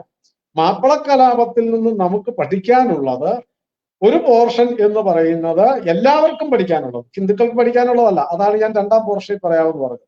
എല്ലാവർക്കും പഠിക്കാനുള്ളത് കലാപം ഇനിയും തുടരും, ആവർത്തിക്കും, ലോകം മുഴുവൻ തുടരും. കലാപത്തിന്റെ കാരണത്തെ കണ്ടുപിടിച്ച് വേരോടെ പിഴുതു കളയാൻ മതനേതാക്കന്മാരും ഭരണാധികാരിമാരും തയ്യാറാകുമോ എന്നുള്ളിടത്താണ്, അതിന് തയ്യാറാണോ എന്നുള്ളിടത്താണ്, ഈ ഭീകരതയുടെ വേരറുക്കാൻ തയ്യാറാണോ എന്നുള്ളിടത്താണ് 1921 മാപ്പിള കലാപത്തിന്റെ ഒരു പാഠം. ആ പാഠം ഹിന്ദുക്കൾക്കുള്ളതല്ല, അത് ഞാൻ പറഞ്ഞു വേറെ ഉണ്ട്. അതിപ്പോ ഞാൻ തുടരണമെങ്കിൽ ബൈജു പറഞ്ഞാൽ മതി. അല്ലെങ്കിൽ ചെയ്യേണ്ടത് മാപ്പിള കലാപത്തിന്റെ യഥാർത്ഥ വേരെന്തിനാണ്, കാരണം എന്തിനാണ് എന്ന് മതവിശ്വാസികളും ഭരണാധികാരിമാരും പഠിക്കേണ്ടതുണ്ട്. പഠിക്കാനൊക്കെ അവർക്കറിയാം, എന്താണെന്നൊക്കെ അവർക്കറിയാം. ആ കാരണത്തെ പരിഹരിക്കുവാൻ, ആ കാരണത്തെ ഇല്ലാതെയാക്കുവാൻ, അതിനുള്ള തൻ്റെടം കാണിക്കും. ഇപ്പൊ ഞാൻ ഒരു കാര്യം കൂടി പറയാം അതിനോട് ചേർത്തിട്ട്. 15ാം നൂറ്റാണ്ട് വരെ യൂറോപ്പിൽ ഇത് നടന്നതാണല്ലോ. യൂറോപ്പിൽ നടന്നതായിരുന്നു. ക്രിസ്ത്യൻ മതവിശ്വാസത്തിന്റെ ഭാഗമായിട്ട് ലോകം മുഴുവൻ പീഡനം നടന്നിരുന്നു, മതപീഡനം നടന്നിരുന്നു. ഇൻക്വിസിഷൻ എന്നാണ് അതിന്റെ പേര്, റിലീജിയസ് ഇൻക്വിസിഷൻ. എങ്ങനെയാണ് അവരത് മാറ്റിയത്? യൂറോപ്പിലെ ഈ വ്യവസായ വിപ്ലവത്തെ തുടർന്ന് അവർ മാറ്റിയത് എങ്ങനെയാണ്? അവർ മാറ്റിയത് മതത്തെ പരിഷ്കരിക്കുകയാണ് ചെയ്തത്. റിഫർമേഷൻ എന്ന വാക്ക്, റെനൈസൻസ് എന്നുള്ളത് നവോത്ഥാനം, അത് വേറെ കാര്യം. പക്ഷെ റിഫർമേഷൻ എന്നുള്ളത് മതനവീകരണമായിരുന്നു. കാരണം പഴയ രീതിയിൽ മതം കൊണ്ടുപോയാൽ അത് ആ മതവിശ്വാസികൾക്ക് തന്നെ അപകടമാണെന്ന് തിരിച്ചറിഞ്ഞപ്പോൾ മതത്തിന് ഭാവിയിൽ നിലനിൽക്കാൻ ആവശ്യമായ നിലയിൽ അതിനെ പുരോഗമിപ്പിക്കുവാനും പരിഷ്കരിക്കുവാനും മതത്തിന്റെ പേരിലും മറ്റുള്ളവരുടെ പേരിലും സംഘർഷം ഉണ്ടാവുകയും അപകടം ഉണ്ടാവുകയും എന്ന് മനസ്സിലായപ്പോൾ അതിന് കാരണമായ വിഷത്തിന്റെ വേരുകളെ അവർ സ്വയം, ലോകത്തിലെ മറ്റൊരു മതവിശ്വാസികളും അല്ല ക്രൈസ്തവ മതത്തെ പരിഷ്കരിച്ചത്, അവർ സ്വയം ആ വിഷത്തിന്റെ വേരുകളെ പറിച്ചെറിഞ്ഞ് മതത്തെ നവീകരിച്ചത് കൊണ്ടാണ് ഇന്ന് നമ്മൾ കാണുന്ന ക്രൈസ്തവ മതം ലോകത്തിൽ എല്ലായിടത്തും നിലനിൽക്കുന്നത്. എന്നതുപോലെ ഇസ്ലാം മതവിശ്വാസത്തിനുള്ളിൽ അത്തരം വിഷത്തിന്റെ വേരുകളോ വിത്തുകളോ ഉണ്ടെങ്കിൽ അതിനെ കണ്ടെത്തി പറിച്ചെറിയുവാനുള്ള ആർജവം, അതിനുള്ള ആത്മവിശ്വാസവും മതനേതാക്കന്മാര് കാണിക്കുക എന്നുള്ളതാണ് ഒരേ ഒരു പരിഹാരം. ബാക്കി സർക്കാരുകൾക്കൊക്കെ ചെയ്യാനുള്ളത് കലാപകാരികളെ അടിച്ചമർത്താനേ പറ്റുള്ളൂ. അടിച്ചമർത്തിയാൽ അതുകൊണ്ട് ഈ വിഷം ഇല്ലാണ്ടാവത്തില്ല. ഈ വേരുകൾ, ഈ വിത്തുകൾ മണ്ണിൽ കിടക്കും. മനുഷ്യ മനസ്സിന്റെ, മതവിശ്വാസികളുടെ മനസ്സാകുന്ന മണ്ണിൽ ഈ വിഷത്തിന്റെ വേരുകൾ ആഴത്തിൽ കിടക്കുന്നിടത്തോളം കാലം ലോകത്തിൽ നിന്ന് മതഭീകരവാദത്തെ ഇല്ലാതാക്കാൻ കഴിയില്ല. ആ പാഠം എല്ലാവരും പഠിക്കുവാൻ മാപ്പിള കലാപത്തിന്റെ ചരിത്രം നമുക്ക് പ്രേരകമാകണം എന്നുള്ളതാണ് ആദ്യ ഭാഗത്ത് എനിക്ക് പറയാനുള്ളത്. ഹിന്ദുക്കൾ എന്ത് ചെയ്യണം എന്നുള്ളത് ഞാൻ രണ്ടാമത് പറയാം. രാമസിംഹൻജി, നമ്മൾക്കറിയാം, നമ്മളിത് പുസ്തകങ്ങളിലൂടെയും മറ്റു ചരിത്രങ്ങളിലൂടെയും, അതല്ലെങ്കിലും ഇപ്പൊ കാബാ സുരേന്ദ്രൻജി അടക്കമുള്ള, അതല്ലെങ്കിൽ പഴയ എഴുത്തുകാരായിട്ടുള്ള മാധവൻ നായർ അടക്കമുള്ള ആളുകളൊക്കെ എഴുതി വെച്ച ചരിത്രത്തിലൂടെയാണ് 1921 ആ ഒരു മഹാകലാപം, മുസ്ലിം ഭീകരതയുടെ ആ ഒരു നേർക്കാഴ്ച നമ്മളൊക്കെ അറിഞ്ഞത്. അതിനെ ദൃശ്യവൽക്കരിച്ചത് അങ്ങയുടെ ആ പരിമിതികളിൽ ഉള്ളിൽ നിന്നുകൊണ്ട് തന്നെ അങ്ങ് അത് ചെയ്തു എന്നുള്ളതാണ് യാഥാർത്ഥ്യം. അതുകൊണ്ട് തന്നെ ഇതിനെക്കുറിച്ച് ഏറ്റവും കൂടുതൽ ആഴത്തിൽ പഠിച്ചൊരു വ്യക്തി എന്നുള്ള നിലയ്ക്ക് തന്നെ എങ്ങനെയാണ് ഇപ്പൊ കാബാജി പറഞ്ഞു ലോകത്താകമാനം ഈ കലാപം നടന്നുകൊണ്ടിരിക്കുന്നുണ്ട് എന്നുള്ളത്. ഒരു വിഭാഗമാണ് എല്ലാ ലോകത്ത് നടക്കുന്ന കലാപത്തിന്റെയും ഒരു ഭാഗത്ത് നിൽക്കുന്നത്. മറ്റു വിഭാഗങ്ങൾക്ക് മാത്രമേ മാറ്റമുള്ളൂ. അതാത് രാജ്യങ്ങളിലുള്ള ഭൂരിപക്ഷം ആരാണോ അവരുമായിട്ടാണ് ഈ ഒരു പ്രത്യേക വിഭാഗം ഇങ്ങനെ കലാപം നടത്തിക്കൊണ്ടിരിക്കുന്നത്. എങ്ങനെയാണ് അങ്ങയുടെ ആ ഒരു കാഴ്ചപ്പാട്? ഓഗസ്റ്റ് 20 എന്ന് പറയുന്ന ഈ ദിവസം എങ്ങനെയാണ് ഓരോ ഹിന്ദുവും, അതല്ലെങ്കിൽ ഓരോ ഭാരതീയനും ഓർത്തിരിക്കേണ്ടത്, ഓരോ ലോകത്തുള്ള സമാധാന പ്രിയരും ഓർത്തിരിക്കേണ്ടത്? ശരിക്കും പറഞ്ഞാൽ നമ്മൾ ആഗസ്റ്റ് 20, 1921 തുടങ്ങേണ്ടത്. നമ്മൾ തുടങ്ങേണ്ടുന്നത് 6-ാം നൂറ്റാണ്ടിൽ നിന്ന് തുടങ്ങണം. 6-ാം നൂറ്റാണ്ടിൽ നിന്ന് തുടങ്ങുമ്പോഴാണ് യഥാർത്ഥത്തിൽ 1921 എന്ന് പറയുന്നത് നൂറ്റാണ്ടുകളായി തുടർന്നു വരുന്ന ഒരു ആവർത്തിച്ച് നടക്കുന്ന ഒരു പ്രക്രിയയുടെ ഒരു അധ്യായം എന്ന നിലയ്ക്ക് എടുക്കണം. ഇപ്പൊ ഞാൻ പലപ്പോഴും ചിന്തിച്ചിട്ടുണ്ട്. ഇപ്പൊ ഞാന് പുസ്തകത്തിൽ നിന്ന് പഠിച്ചതിന് ശേഷമാണ് നമ്മള് നിലമ്പൂർ ഭാഗത്ത് താങ്കൾക്ക് ഞങ്ങളുടെ നാട്ടിൽ തന്നെയാണല്ലോ, നിലമ്പൂർ ഭാഗത്ത് ഓരോ തറവാട്ടിൽ പോയപ്പം അവരുടെ ആ വാതിൽ പടികളിലും വാതിലിലും ഏറ്റ വെട്ടുകൾ ഇന്നുണ്ട്. 100 വർഷത്തിന് 103 വർഷത്തിന് ഇപ്പോഴും അതിങ്ങനെ സജീവമായിട്ട് നിൽക്കുകയാണ്. ആ വെട്ടുകളൊന്നും മാഞ്ഞു പോയിട്ടില്ല. ആ വെട്ടുകളൊക്കെ അവിടെയുണ്ട്. അവിടുത്തെ ഓരോ കിണറിലും രക്തത്തിന്റെ ഗന്ധം ഇപ്പോഴും ഉണ്ട്. അതേപോലെ ഞാൻ പോയ ഒരു മുറിയില്, ആ മുറിയില് 3 പേരെ വെട്ടിക്കൊന്നൊരു മുറിയാണ്. ആ 3 പേരെ വെട്ടിക്കുന്ന മുറിയിൽ ഇന്നും രക്തത്തിന്റെ ഒരു ഗന്ധമുണ്ട്. അവിടെ മനുഷ്യൻ താമസിച്ചിട്ടില്ല. അവിടുത്തെ ഇടവഴികളില് അതേപോലെ തന്നെ ഈ ഒരുപക്ഷെ നമ്മൾ പുസ്തകത്തിൽ നിന്ന് കിട്ടുന്നതിനേക്കാൾ കൂടുതൽ നമ്മൾ ഈ സിനിമ അനൗൺസ് ചെയ്തപ്പോ വിവിധ ഭാഗങ്ങളിൽ നിന്ന് വിവിധ കുടുംബക്കാര് എന്നെ വിളിച്ചിട്ട് അവരുടെ അപ്പുപ്പന്മാർക്കുണ്ടായ അനുഭവങ്ങൾ പറഞ്ഞു. അതൊന്നും രേഖപ്പെടുത്താത്തതുകൊണ്ട് നമുക്കത് റെഫർ ചെയ്യാൻ പറ്റില്ല. ആ രീതിയിൽ നമ്മൾ പോയിട്ടുണ്ട്. അപ്പൊ ഇതൊക്കെ കാണുമ്പോഴും ഈ 21-ലെ വെട്ടും 16-ാം നൂറ്റാണ്ടിലെ വെട്ടും ഒരേ രീതിയിലുള്ളതാണ്. ഇപ്പൊ ലാസ്റ്റ് ഞാന് ബംഗ്ലാദേശിൽ തൂങ്ങിയാടുന്ന 2 ജഡങ്ങൾ കണ്ടു. ബംഗ്ലാദേശിൽ തൂങ്ങിയാടുന്ന ആ 2 ജഡങ്ങള് അതേ സീക്വൻസ് ഞാൻ ഇതിനു മുമ്പ് കണ്ടിട്ടുണ്ട്, അല്ലെങ്കിൽ വായിച്ചിട്ടുണ്ട്. 1921-ൽ മുക്കത്തേക്ക് പോകുന്ന റോഡുകളുടെ ഇരുവശത്തും മനുഷ്യനെ നഗ്നരാക്കി ഇങ്ങനെ 2 കൈയും കൂട്ടിക്കെട്ടി മരത്തിൽ മറ്റുള്ളവർക്ക് കാണാൻ വേണ്ടി ജീവനോടെ, ഇത് തിളച്ച വെള്ളത്തിൽ മുക്കി വാളുകൊണ്ട് തൊലി ഉരിച്ച് നല്ല കാന്താരി മുളക് അരച്ച് തേച്ചിട്ട് ജീവനോടെ കെട്ടിത്തൂക്കിയിട്ട്, ഇത് എന്തിനാണ് ഇങ്ങനെ കെട്ടിത്തൂക്കിയിടുന്നതിനാണ്? നിനക്ക് നാളെ ഇതേ അവസ്ഥയാണ്, അതുകൊണ്ട് സൂക്ഷിച്ചോ, ഞങ്ങൾ പറയുന്നത് പോലെ അനുസരിച്ചോ. അപ്പൊ ഈ ജിഹാദ് എന്ന് പറയണം, ലഹളയല്ല, മാപ്പിള ലഹളയല്ല, ജിഹാദ്, പച്ചയായ ജിഹാദ് എന്ന് പറയണം. ജിഹാദ് എങ്ങനെ ചെയ്യണം എന്ന് പഠിപ്പിച്ചത് സാക്ഷാൽ മുഹമ്മദാണ്. ഇടത്തുനിന്ന് വലത്തോട്ടും വലത്തുനിന്ന് ഇടത്തോട്ടും വെട്ടി മാറ്റണം, കൈ 2 വെട്ടി മാറ്റണം, കാൽ 2 വെട്ടി മാറ്റണം, എന്നിട്ടോ കിണറ്റിലേക്ക് എടുത്തിടണം.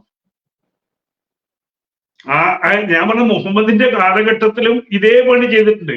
ഇപ്പൊ നേരത്തെ പറഞ്ഞല്ലോ, ഈ ഇസ്ലാമിന് ഒരു ഗ്രന്ഥമുണ്ട്, ആരും കാണാത്ത, നിങ്ങളാരും കാണാത്ത ഒരു ഗ്രന്ഥശാഖയാണത്. വലാഉം ബറാഉം എന്ന് പറയും.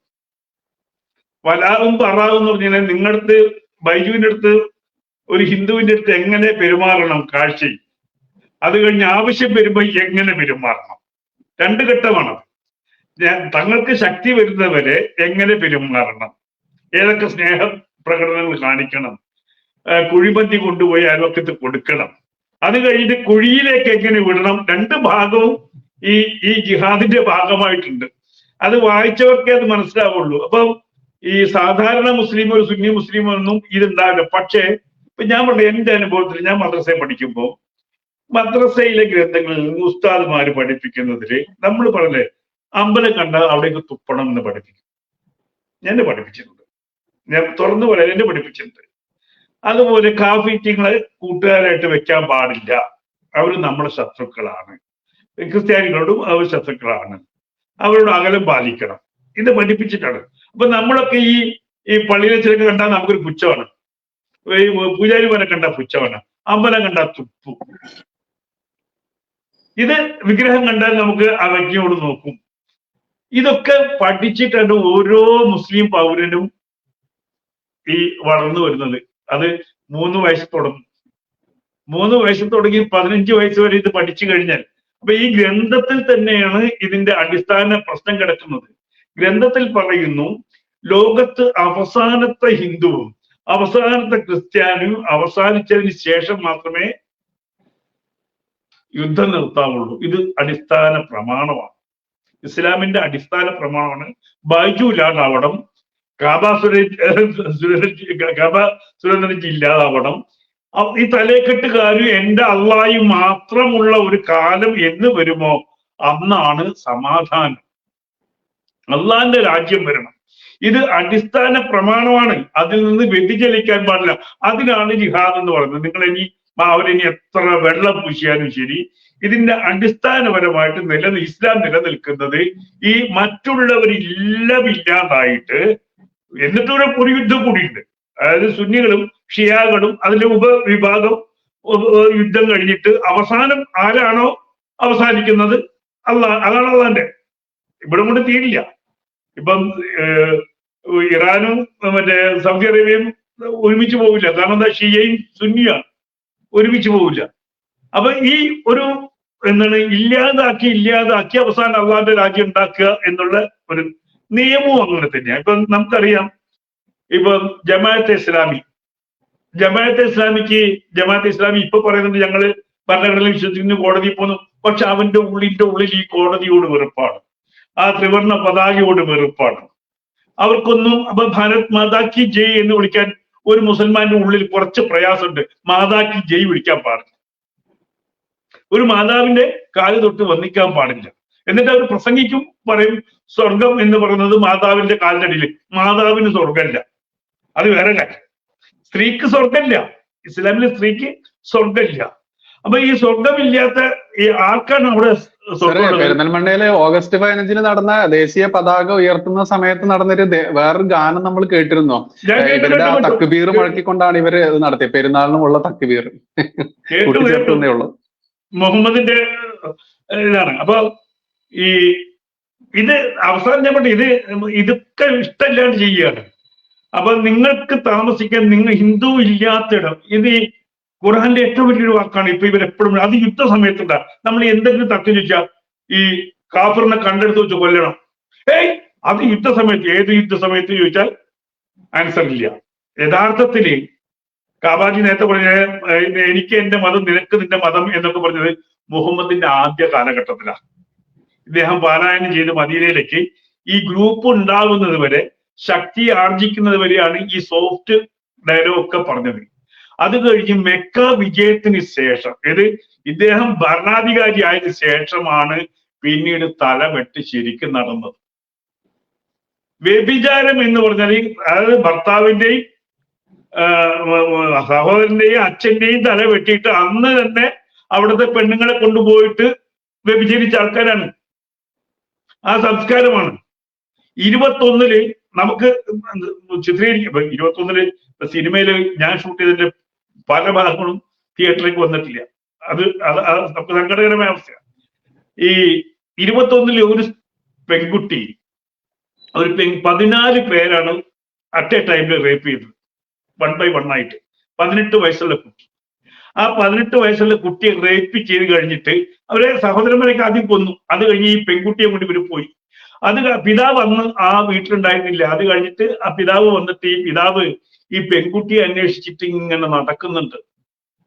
ഈ പറയുന്ന ലഹള കഴിഞ്ഞ് ഇവരെല്ലാം അറസ്റ്റ് ചെയ്തിട്ട് ഈ കുട്ടിയെ കൊണ്ടുപോയ തങ്ങൾ ജയിലിൽ കിടക്കുക. ആ തങ്ങളടുത്ത് എത്തിയിട്ട് എന്റെ മകളെവിടെ എന്ന് ചോദിച്ചിട്ട് പറഞ്ഞു കൊടുത്തില്ല. അപ്പോഴും പറഞ്ഞു കൊടുത്തില്ല. തൂക്കിലേറ്റുന്നതിന്റെ തലേന്ന് ഈ ജയിലിൽ കിടക്കുന്ന ആള് ചോദിച്ചു, ഒരു മനുഷ്യനല്ലേ, ഒരു അച്ഛനല്ലേ, അയാൾക്ക് ആ കുട്ടിയെ കണ്ടുകിട്ടാൻ വേണ്ടിയിട്ടില്ലേ, നിങ്ങൾ നാളെ ഏതായാലും മരിക്കാൻ പോവല്ലേ, അത് പറഞ്ഞു. അപ്പോഴാണ് പറയുന്നത് തലേന്ന്. എന്നിട്ട് ആ കുട്ടിയെ ഇദ്ദേഹം ചെല്ലുമ്പോ 100 മുസ്ലിം വേഷധാരികളായ സ്ത്രീകൾക്കിടയിൽ ഈ 18 വയസ്സുകാരിയെ കുട്ടിയുണ്ട്. ഇപ്പോഴും ആ വായിക്കുമ്പോ എന്റെ ആ മനസ്സിലത് ഇങ്ങനെ വരും. അതിനെ വാരിയെടുത്തിട്ട്, ഈ 18 വയസ്സുള്ള കുട്ടിനെ വാരിയെടുത്ത് അച്ഛൻ പുറത്തോട്ട് ഓടുന്ന ഒരു സീക്വൻസ് ഉണ്ട്. ഏറ്റവും, അതായത് ഇസ്ലാമിക കലാപത്തിൽ ഏറ്റവും കൂടുതൽ ദുരിതം പോകുന്നത് സ്ത്രീകളാണ്. കാരണം ആണുങ്ങളെ ഒറ്റവെട്ടിന് അവര് തീർക്കും, കൊന്നുകളയും. പക്ഷെ സ്ത്രീകൾ എന്താ ചെയ്യുന്നത്? ഇഞ്ചിഞ്ചിഞ്ചായിട്ട് കൊല്ലും. അത് കഴിഞ്ഞിട്ടോ ഇങ്ങനെ, അതായത് യുദ്ധത്തിൽ കീഴടക്കുന്ന സ്ത്രീ അടിമയാണ് ഈ മുസൽമാന്റെ. മുഹമ്മദ് ചെയ്തത് നമ്മൾ വിചാരിക്കും താഴെ വർഗത്തിലുള്ള ആൾക്കാരെയാണ് അടിമകൾ എന്ന് വിളിക്കുന്നത്. ഈ യഹൂദികളായിട്ട്, കോടീശ്വരന്മാരായിട്ടുള്ള യഹൂദികളെ വെട്ടിക്കൊന്നിട്ട് ആ യഹൂദിയുടെ മക്കളെയും ഭാര്യമാരെയാണ് അടിമയായിട്ട് ഇവർ കൊണ്ടുവന്ന് ഭോഗിച്ചത്. അപ്പൊ ഇന്നലെ നമ്മൾ കണ്ടുവെക്കൂ, ബംഗ്ലാദേശിൽ 4 നില ബിൽഡിങ്ങിന്റെ മുകളിൽ നിന്ന് താഴോട്ട് ചാടുന്ന സ്ത്രീകളെ നമ്മൾ കണ്ടു. നമുക്കത് പുറത്തേക്ക് ഷെയർ ചെയ്യാൻ പറ്റില്ല, കാരണം അതാണ് അവസ്ഥ. അവിടെ നിന്ന് സ്ത്രീകളുടെ കൂട്ടക്കരച്ചിൽ നമ്മൾ കേട്ടു. ഒരു ഹിന്ദു സ്ത്രീയെ കുറെ മുസ്ലിം സ്ത്രീകൾ കൂടി ചേർന്ന് ഉപദ്രവിക്കുന്നത് നമ്മൾ കണ്ടു.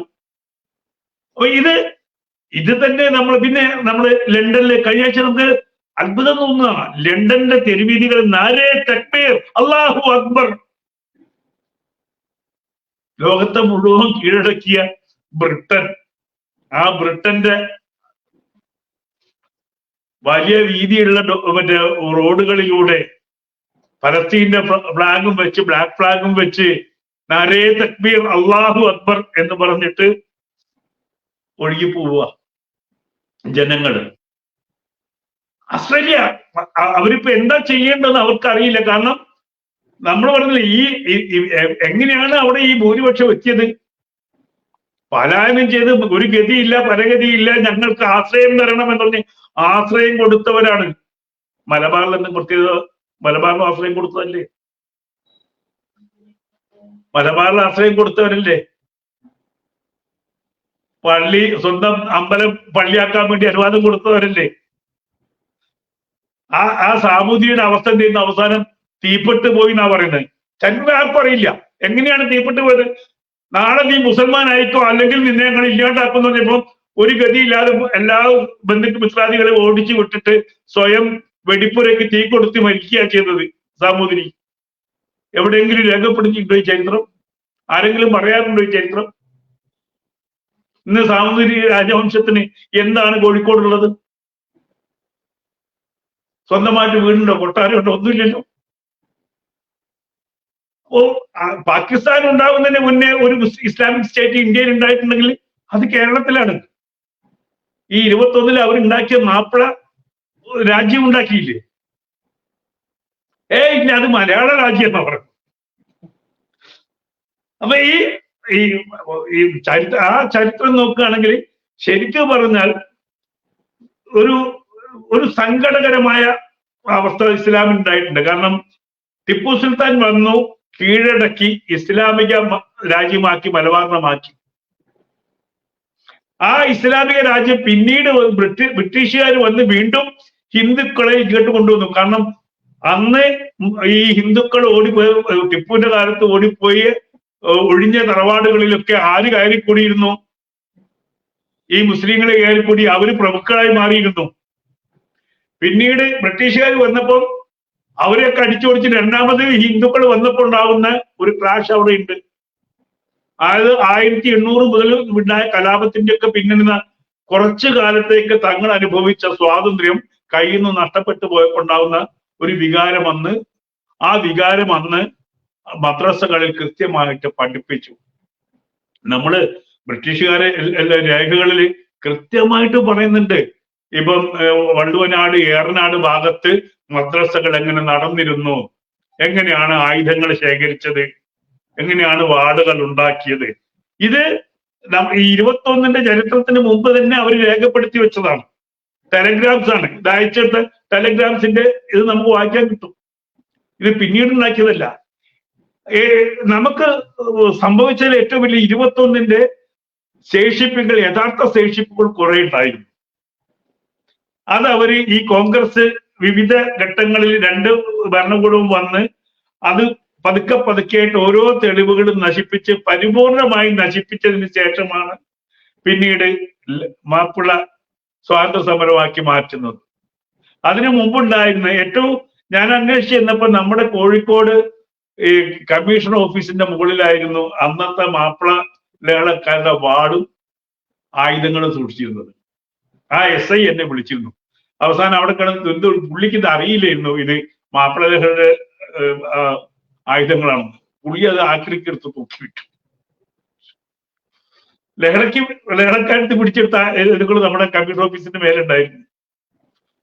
പിന്നീട് ഈ ലഹള വെള്ളം പൂശാൻ വേണ്ടിയിട്ട് ഇടതും വലതും നിന്ന് അതിൽ ഏറ്റവും സങ്കടകരമായ അവസ്ഥ നമുക്ക് ഈ നിലമ്പൂർ കോവിലകത്തിന്റെ ഒക്കെ അവസ്ഥ നമുക്ക് പിന്നീട് നിലമ്പൂർ കോവിലകത്ത് പോയിട്ട് എനിക്ക് ഷൂട്ട് ചെയ്യാൻ പറ്റിയിട്ടില്ല, പെർമിഷന്റെ പ്രശ്നം. ആദ്യത്തെ വിരട്ടിൽ നടക്കുന്നത് നിലമ്പൂർ കോവിലകത്തിനകത്താണ്. 21 ആദ്യത്തെ കൊലപാതകം നടക്കുന്നത് അവിടെ തന്നെയാണ്. പക്ഷെ ആ കോവിലകം പിന്നീട് ആരുടെ കയ്യിലായി? ആ കോവിലകത്തിന്റെ ഇപ്പൊ നമുക്ക് ആ കോവിലകത്തില് ചരിത്രത്തിൽ എവിടെയെങ്കിലും മാപ്പിളകളെ കുറിച്ച് അവർ പറയുമോ? മിണ്ടില്ല. കാരണം കമ്മ്യൂണിസം വളർന്നു, കമ്മ്യൂണിസ്റ്റുകാരായി. ഈ പറയുന്ന അന്ന് അനുഭവിച്ച ആളുകളൊക്കെ പിന്നെ ഇവരെന്ത് ചെയ്തു, തിരുത്തി പറയിപ്പിച്ചു. പലപ്പോഴും നമ്മൾ നിന്ന് സംസാരിക്കുമ്പോൾ അതിന് യഥാർത്ഥ ചിത്രം പറയാൻ പറ്റില്ല, ഞങ്ങൾക്കറിയാം, പക്ഷെ ഞങ്ങളത് പറയില്ല. ഇനിയിപ്പോ എന്തിനാ പറഞ്ഞിട്ട് കാര്യം? പലരും പറഞ്ഞു ഇനിയിപ്പോ പറഞ്ഞിട്ട് എന്തിനാ കാര്യം? ഓർക്കുന്നില്ല ഇത് പറഞ്ഞാലേ അടുത്ത തലമുറ ഓടാതിരിക്കുള്ളൂ, അനുഭവിക്കാതിരിക്കൂ എന്നുള്ളൊരു ധാരണ ഹിന്ദുവിന്റെ കയ്യിൽ ഇപ്പോഴും ഇല്ല.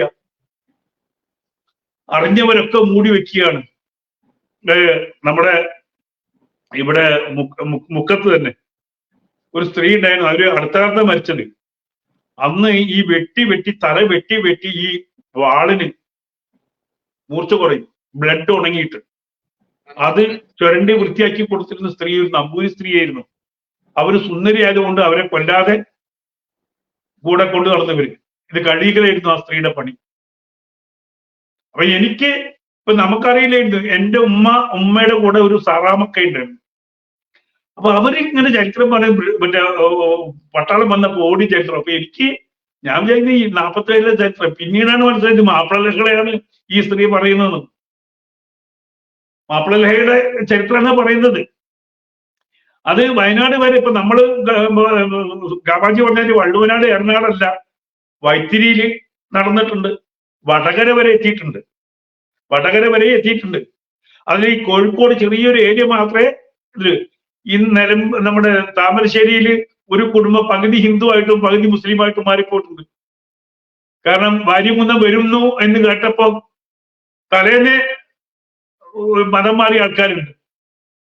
വരുന്നത് കേട്ടപ്പോൾ ഒരു കുടുംബത്തില് പകുതി ആൾക്കാർ മുസ്ലിമായി, കാരണം കൊല്ലപ്പെടുന്നല്ലോ. അത് നമുക്ക് ചരിത്രത്തിൽ വളരെ ദുഃഖകരമായിട്ട് അതില് മേനോൻ എന്ന് പറഞ്ഞ കഥാപാത്രം പള്ളിക്ക് വേണ്ടി സ്ഥലം കൊടുത്ത്, പള്ളിക്ക് വേണ്ടി പണം കൊടുത്ത്, എല്ലാം കൊടുത്തിട്ട് ഈ ലഹള തുടങ്ങിയപ്പോ മേനോന്റെ സുഹൃത്താണ് പള്ളിയിലെ കാലിയെ വിളിക്കാൻ ചെന്നപ്പോ കാലി പറഞ്ഞെന്താ കാര്യം മേനോൻ അന്ന് മേനോനെ വിളിച്ചുകൊണ്ടിരുന്നത് സായിബേന, തങ്ങളെന്ന് വിളിച്ചുകൊണ്ടിരുന്ന ആ മേനോനോട് പറഞ്ഞ് നിങ്ങളിപ്പോ ഇതുവരെ ഹിന്ദു ആയിട്ട് തങ്ങളല്ലേ, ഇനി മുസ്ലിം ആയിട്ടുള്ള തങ്ങളായിക്കോ, സംഗതി മുട്ട മുറിക്കുകയാണെങ്കിൽ നിങ്ങളെ രക്ഷപ്പെടുത്താം, അല്ലെങ്കിൽ രക്ഷപ്പെടുത്തില്ല. സുന്നത്ത് ചെയ്യണം, മുട്ട മുറിക്കണം. അപ്പൊ ആ മേനോന്റെ ദുഃഖം നമ്മൾക്ക് കാണുന്നുണ്ട്. അതേപോലെ കോഴിക്കോട് ഓരോ ദിവസത്തെ വാർത്തയും ഡയറിയിൽ എഴുതി വെച്ച് ഡയറി കുറിപ്പുണ്ടായിരുന്നു. ഓരോ ദിവസത്തെയും ഈ കൊലയുടെ രീതിയും കാര്യങ്ങളും. അപ്പൊ നമുക്ക് 21ന്റെ ക്രൂരതകളിലേക്ക് ഇന്നും പൂർണ്ണമായിട്ട് ആരും പോയിട്ടില്ല. മാധവൻ നായർ പോലും പോയിട്ടില്ല. കാരണം മാധവൻ നായരും പലപ്പോഴും എന്താണ് പറയുന്നത്, പലതും മറച്ചു വെച്ചുകൊണ്ടാണ്, അറിയാതെ വീണു പോകുന്ന ചില സംഗതികളാണ് മാധവൻ നായർ ഒന്ന് വീണുപോയത്. മാധവൻ നായരും കുറെ നമ്മൾ ഈ കണ്ട ക്രൂരതകളൊന്നും അല്ല, ശരിക്ക് അനുഭവിച്ച മനുഷ്യരുടെ അവസ്ഥ എന്തായിരുന്നു എന്നുള്ളത് ഇന്നത്തെ തലമുറയ്ക്ക് അറിയില്ല. അത് ശരിക്ക് ആ അനുഭവത്തിലെ അവരുടെ പരമ്പരയിലൂടെ കടന്നു പോകണം. ആ പരമ്പരയ്ക്ക് ഇന്നും അറിയാം, ഭയം കൊണ്ട് മിണ്ടാതിരിക്കുന്നു. ഇപ്പൊ ഇവരുടെ ശക്തി എന്താണെന്ന് ഞാൻ മനസ്സിലാക്കിയത്, നമ്മളിവിടെ ഈ സിനിമ ഉണ്ടാക്കി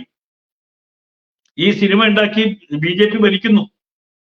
അത് ബോംബെ ചെന്നപ്പോ ഇത് സെൻസർ ചെയ്യാൻ വേണ്ടി 5 സ്ത്രീകൾ, മുസ്ലിം സ്ത്രീകളാവും. ബോംബെയിലെ 5 മുസ്ലിം സ്ത്രീകൾ. അവർക്കിതൊന്നും അറിയില്ല, ഭാഷയൊന്നും അറിയില്ല, മലയാളം മൂവിയല്ലേ. എന്നിട്ട് പറഞ്ഞിട്ട് അവര് പടം കഴിഞ്ഞ് വന്നിട്ട് ഉടനെ എൻ്റെ അടുത്ത് ഇത് എന്താണ് ദീനിനെതിരാണ്, ഇതിൽ പറയുന്ന കാര്യങ്ങള് നാരേ തക്ബീർ അല്ലാഹു അക്ബർ മുഴുവൻ കട്ട് ചെയ്യണം എന്നാ പറഞ്ഞത്. ഇത് നാരേ തക്ബീർ അല്ലാഹു അക്ബർ ഞാൻ പറഞ്ഞു ഇപ്പോഴും വിളിക്കുന്നുണ്ടല്ലോ, ഇപ്പോഴും വിളിക്കുന്ന മുദ്രാവാക്യം ഇല്ലേ ആലോചിക്കോ, അത് മുഴുവൻ മുറിച്ച് മാറ്റണം എന്നാ പറഞ്ഞത്. ആ രീതിയിൽ പിന്നെ അവിടെ ഈ സെൻസർ ഓഫീസർ, ഈ ചെയർമാൻ നേരെ എൻ്റെ അടുത്ത് പറയുന്നതെന്നറിയോ, ഇത് കാർഷിക ലഹളയാണ്, എനിക്കറിയാം ഇത് കാർഷിക ലഹളയാണ് എന്ന് വ്യക്തമായി ഞാൻ പഠിച്ചിട്ടുണ്ട്. അപ്പം പിന്നീട് ഞാൻ ആ ചെയർമാൻ, ഇപ്പോഴത്തെ ചെയർമാൻ തന്നെ, പിന്നീട് മനസ്സിലാക്കിയപ്പോ അദ്ദേഹം നല്ല പഴയ നക്സലൈറ്റാ. അർബൻ നക്സലാണ് അദ്ദേഹം. നമുക്കുള്ളൊരു ഗതികേട് എങ്ങനെയുണ്ട്? ഇപ്പൊ നമുക്ക് കാവാജിക്കൊക്കെ അറിയാം, ഭാരതത്തിന്റെ എന്താണ് യഥാർത്ഥ ചരിത്രം പുറത്തോട്ട് വരാതിരിക്കാൻ വേണ്ടിയിട്ട് ഏറ്റവും കൂടുതൽ മെനക്കെട്ടത് ഈ കമ്മ്യൂണിസ്റ്റുകാരാണ്.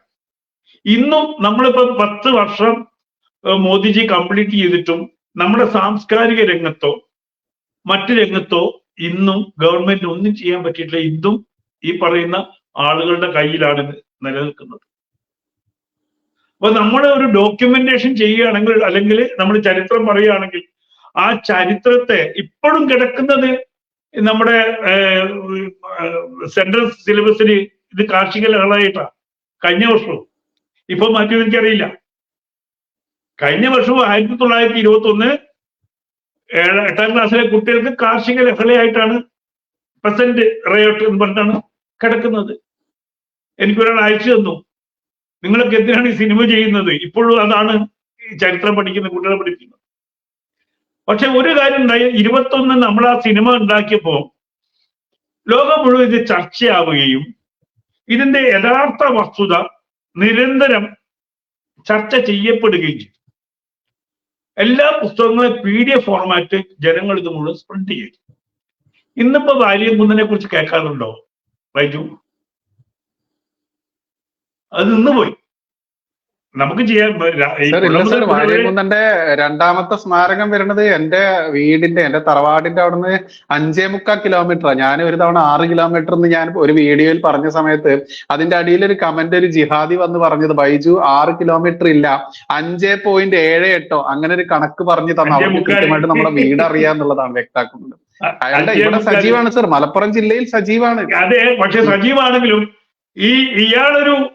ഇയാളെ ഈ ബൂസ്റ്റ് ചെയ്ത് കൊണ്ടുവന്നത് മുഴുവൻ ഇല്ലാണ്ടായി. 6 പാക്ക് മറ്റേ വാര്യംകുന്നനെ കൊണ്ടുവന്നു. ഇതൊന്നും ഏറ്റില്ല ജനങ്ങൾ. ഇപ്പൊ അവർക്കിടയിൽ മാത്രമേ ഉള്ളൂ വാര്യംകുന്നന്റെ പ്രസക്തി. ലോകത്ത് മറ്റോ അങ്ങനെയല്ല. ഹിന്ദുക്കൾക്കിടയിലും ഈ വാര്യംകുന്നൻ എന്തോ മഹാസംഭവമാണെന്ന് നമ്മുടെ കുട്ടികളും ധരിച്ചു വെച്ചിരുന്നു.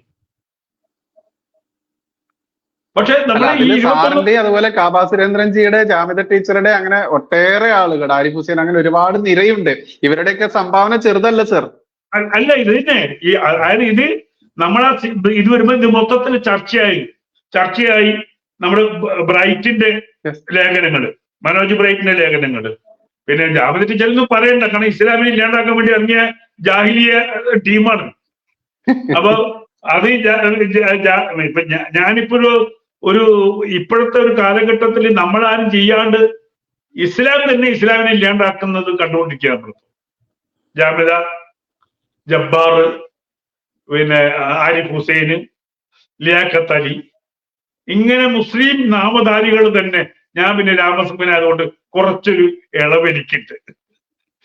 അപ്പൊ ഒരു കണക്കിന് ഈ ജാഹിലിയ കാലഘട്ടവും പിന്നീട് മുഹമ്മദിന്റെ ആദ്യ കാലഘട്ടം, പിന്നീട് ഞാൻ പറഞ്ഞ ഈ മെക്ക വിജയത്തിന് ശേഷമുള്ള കാലഘട്ടം, ഇതൊക്കെ ജനങ്ങളിലേക്ക് എത്തിക്കാനും ഈ പറയുന്ന ജിഹാദിന്റെ എന്താണ് ജിഹാദ് എന്ന് വ്യക്തമാക്കാനും ഇപ്പൊ കുറെ ആളെ കൊണ്ട് സാധിച്ചിട്ടുണ്ട്.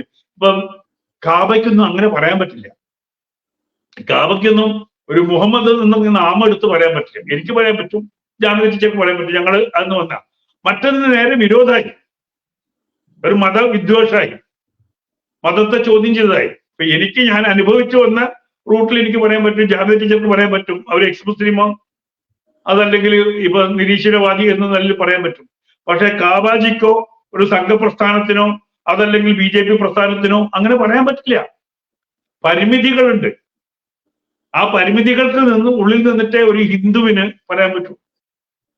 പക്ഷെ ഞങ്ങൾക്ക് ജിഹാദിന്റെ സ്വഭാവം അറിയുന്നുണ്ട്. ഇടത്തുനിന്ന് വലത്തോട്ടും വലത്തുനിന്ന് ഇടത്തോട്ടും വെട്ടിക്കോ, കണ്ടെടുത്ത് വെച്ച് കൊന്നോ, ഒരിക്കലും ഇവരെ സൗഹൃദത്തിന് കൊണ്ടു നടക്കരുത്. അപ്പോ അതിന്റെയൊക്കെ അത് യുദ്ധ സമയത്താണ്, മറ്റേ സമയത്താണ്, മറിച്ച സമയത്ത് ആ അവസരത്തില്ല. ഇതൊക്കെ പൊളിഞ്ഞുകൊണ്ടിരിക്കുകയാണ് ഇപ്പൊ ഈ കാലഘട്ടത്തിൽ. അപ്പൊ ഇനി എത്ര സ്മാരകങ്ങൾ വന്നാലും, ഇപ്പൊ അവിടെ പൂക്കോട്ടൂർ സ്മാരകമുണ്ട്. ഈ പൂക്കോട്ടൂർ സ്മാരകം എന്തായിരുന്നു പൂക്കോട്ടൂർ എന്ന് ഇപ്പൊ കൂട്ടുകാർക്ക് അറിയാം. ഈ ബ്രിട്ടീഷുകാരുടെ വിഷയങ്ങളിന്റെ മുമ്പിൽ പോയിട്ട് എന്താണ് ഓല തോക്കിന്റെ അകത്ത് വരുന്ന ഉണ്ട വെള്ളമായി പോകും, പനിയായി പോകും, തങ്ങന്മാരുടെ പോലീശ കൊണ്ട് എന്ന് പറഞ്ഞിട്ടാണ് മനുഷ്യനെ കൊണ്ട് ഇറക്കിയത്. ഇന്നും അങ്ങനെ ഇറക്കുന്നത്, 72 പെണ്ണുങ്ങളെ കിട്ടുന്നു പറഞ്ഞിട്ട് ഇറക്കുന്നത്. ഇന്ന് ഒറ്റപ്പണി നടക്കൂല, ഇത് പനിയായി പോകും, വെള്ളമായി പോകും, ഓല ഉണ്ടൊക്കെ തങ്ങന്മാര് താങ്ങിക്കോളും എന്ന് പറഞ്ഞാണ് ഇന്ന് നടക്കൂല. പക്ഷെ ഇന്ന് ഈ 72 എന്നുള്ളത് ഇന്നും നടക്കും. കാരണം ആ വിഭാഗത്തിന് അതിനോട് എന്തോ വലിയ പ്രിയമാണ് ലോകത്ത് വേറൊന്നും. അതുകൊണ്ടാണ് ഞാൻ പറഞ്ഞത് കലാപങ്ങളിൽ ഏറ്റവും കൂടുതൽ ദുരിതം അനുഭവിക്കുന്നത് സ്ത്രീകളാണ്. ഇവിടെ നിന്നുള്ളതിന് മാക്സിമം എടുക്കുക, എന്നിട്ട് ബാക്കി 72 അവിടെ കിട്ടും. അത് നമ്മൾ ബംഗ്ലാദേശിൽ കണ്ട. നമ്മള് 21 എന്നോട് ചോദിക്കുകയാണ് ഇനിയും ആവർത്തിക്കുമെന്ന് ചോദിച്ചാൽ ഇനിയും ആവർത്തിക്കാനുള്ള സാധ്യതകളുണ്ട്. കാബാജി, എനിക്ക് അങ്ങനെ തോന്നുന്നത്. ഇവരുടെ പോക്ക് കണ്ടിട്ട് അങ്ങനെ തന്നെയാണ് പോകുന്നത്. പിന്നെ ഇതിലൊരു ഒരു എവിടെയാണോ ഇവറ്റകൾ കൂട്ടം കൂടുകയും പെറ്റുവരികയും ചെയ്യുന്നത് അവിടെ മാത്രമേ കലാപം ഉണ്ടായിട്ടുള്ളൂ. ഇവര് ന്യൂനപക്ഷമായി നിൽക്കുന്ന എവിടെയെങ്കിലും ലോകത്ത് കലാപം ഉണ്ടായിട്ടുണ്ടോ? എന്നാണോ ഇവര് ഒരു 30% കടക്കുന്നത്, ആ 30% കടക്കുമ്പോ ഇപ്പോഴും ന്യായമുണ്ട്. എല്ലാവരും പറഞ്ഞു എല്ലാ മുസ്ലിങ്ങളും അങ്ങനെയാണ്. ഒരു തിരുത്തുണ്ട്. ഫ്രാൻസിൽ ഭൂരിപക്ഷം ഇല്ല, ലണ്ടനിൽ ഭൂരിപക്ഷം ഇല്ല, യൂറോപ്യൻ രാജ്യങ്ങളിൽ ഒന്നും കുറച്ചാണെങ്കിൽ ന്യൂനപക്ഷം പറഞ്ഞ്. പക്ഷെ അവിടെ എന്തറിയോ ടീച്ചറെ, അവിടെ ഇവര് ഒരുമിച്ച് ഒരു സ്ഥലത്താണ്, കോൺസെൻട്രേറ്റഡ് ആണ്. അമേരിക്കയിൽ ഇവർക്കൊരു നഗരം തന്നെയുണ്ട്. അങ്ങനെ ഇപ്പൊ എന്താണ് സാധാരണ ചെയ്യുന്നത്? ഇപ്പൊ ടീച്ചർക്ക് അറിയാലോ, ഒരു ഹിന്ദു ഭൂരിപക്ഷ പ്രദേശത്ത് ഒരു മുസ്ലിം വരും, അവൻ അവിടെ താമസിക്കും. പിന്നെ അടുത്ത അയാളെ ബന്ധു എന്ന് അവിടെ താമസിക്കും. 2, 3, 4 കുടുംബം ആയിക്കഴിഞ്ഞാൽ അടുത്തത് എന്താണ്? അവിടെ ഒരു പള്ളി വരും. സംശയമില്ലല്ലോ. ഉറക്ക ബാങ്ക് വിളിക്കും. പിന്നെ അവിടെ കൂട്ടായ്മ. ഇപ്പൊ നമുക്കറിയാം, എന്റെ ഭാര്യ വീട് രാജക്കാടാണ്. ഞാൻ എന്റെ ഭാര്യ കല്യാണം കഴിച്ച ആ സമയത്ത് പോകുമ്പോ ഈ അടിമാലി എന്ന് പറയുന്ന സ്ഥലം ക്രിസ്ത്യാനികൾ മാത്രമാണ്. ഇന്ന് അടിമാലിയിൽ ക്രിസ്ത്യാനികളില്ല. ഈരാറ്റുപേട്ട ക്രിസ്ത്യൻ മേഖലയാണ് അല്ലേ? ഈരാറ്റുപേട്ടയിൽ എന്താ സംഭവിച്ചത്? ഇതെങ്ങനെ ക്യുമുലേറ്റ് ചെയ്ത് കഴിഞ്ഞു. ക്യുമുലേറ്റ് ചെയ്ത് കഴിഞ്ഞപ്പോ എന്താ പറഞ്ഞത്? ഇനി ഞങ്ങൾ ഭരിക്കും, നിങ്ങൾ പോകണമെന്ന് പറഞ്ഞു. നമ്മൾ കണ്ടുകൊണ്ടിരിക്കില്ലേ? അവിടെ ഒരു പള്ളിയിലച്ഛനെ ഞങ്ങൾ മെജോറിറ്റി ആയി എന്നാ പറഞ്ഞത് സാർ. നിർമ്മല കോളേജിൽ ഞങ്ങൾ മെജോറിറ്റി ആയി എന്നാ കുട്ടികളാ പറഞ്ഞു. അത് അതേപോലെ അവിടേക്ക് പരസ്യമായിട്ട് ഗുണ്ടകളെ കൊണ്ടുവന്നത് അജ്മി പുട്ടുപൊടിക്കാരാണ്.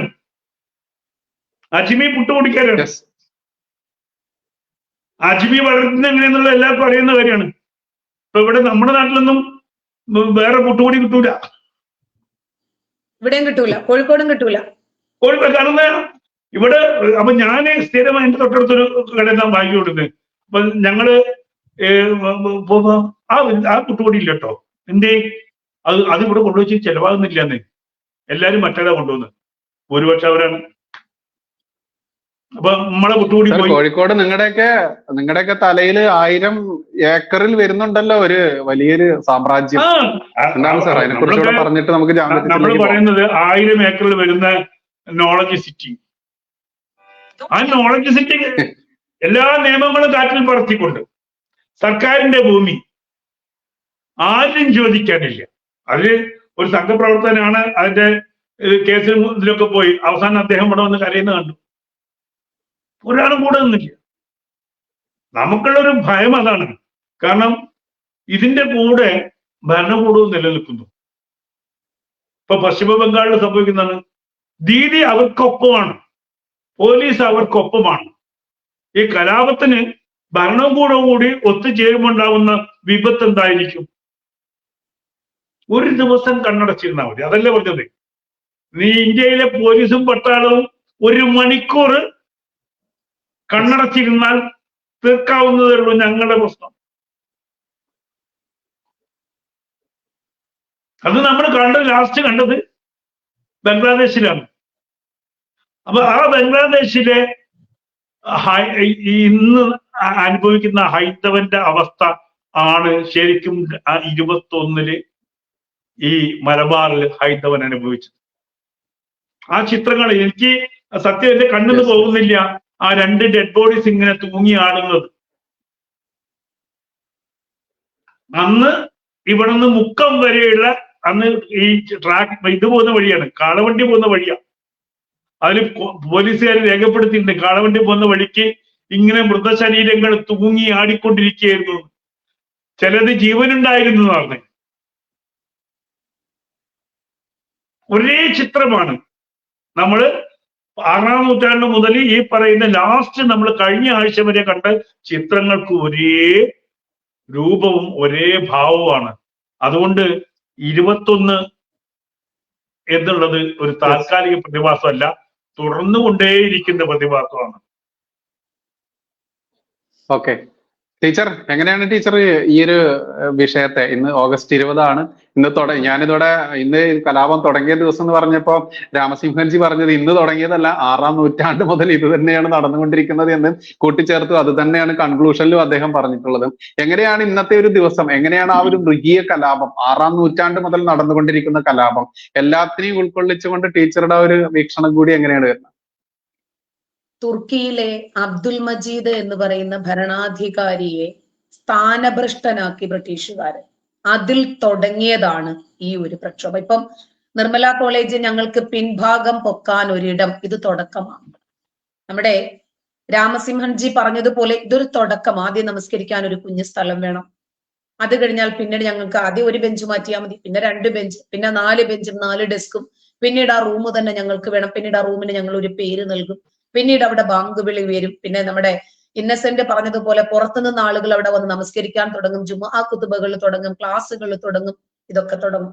അതുപോലെ തുർക്കിയിലെ അധികാരിയെ സ്ഥാനഭ്രഷ്ടനാക്കി അബ്ദുൽ മജീദ് എന്ന് പറയുന്ന അധികാരിയെ, അതിന്റെ പേരിൽ തുടങ്ങിയ ഒരു പ്രക്ഷോഭം അത് ഹിന്ദു വിരുദ്ധ കലാപമായി, ഹിന്ദു വംശഹത്യയായി മാറി.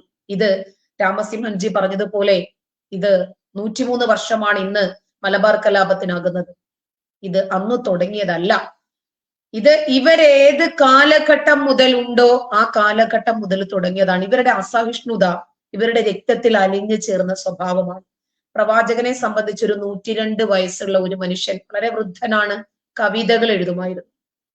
ആ മനുഷ്യൻ ഇങ്ങനെ ആകാശത്ത് നോക്കി സംസാരിക്കുന്ന ഒരു മനുഷ്യൻ, ഇങ്ങേർക്ക് ഭ്രാന്താണോ എന്നൊരു, കാരണം ഇങ്ങേർക്ക് ആരോ ദൈവിക സന്ദേശവുമായിട്ട് വരുന്നു, അങ്ങേരെ ആരും കാണുന്നുമില്ല, അപ്പൊ ഇയാൾക്ക് വട്ടാണോ എന്ന് ചോദിച്ചിട്ട് ആ മനുഷ്യൻ വിമർശിച്ചുകൊണ്ടൊരു കവിത എഴുതി. 104 വയസ്സുകാരനാണ് ഒരു റിപ്പോർട്ടിൽ, ഒന്നിൽ 102, എന്തായാലും 100 എബോ ആയി. പ്രവാചകൻ അനുയായിയോട് പറയാണ്, എടാ തലയും എടുത്തേക്ക് എന്ന്.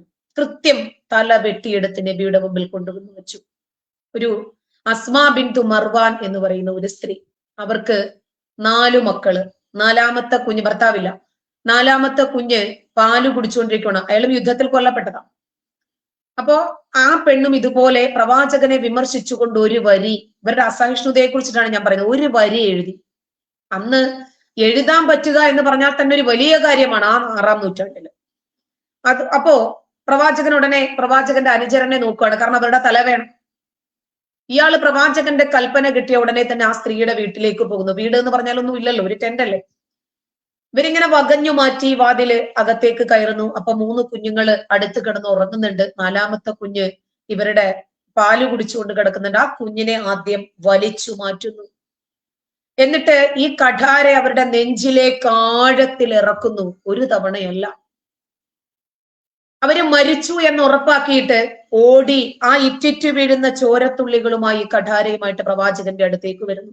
പ്രവാചകരെ ഞങ്ങളത് ശരിയാക്കിയിട്ടുണ്ട് കേട്ടാ. അപ്പൊ നബി അങ്ങോട്ട് എഴുന്നേറ്റ് നിന്ന്, ഓ അല്ലാഹു അക്ബർ, അൽഹംദുലില്ലാഹ് എന്ന് പറഞ്ഞു.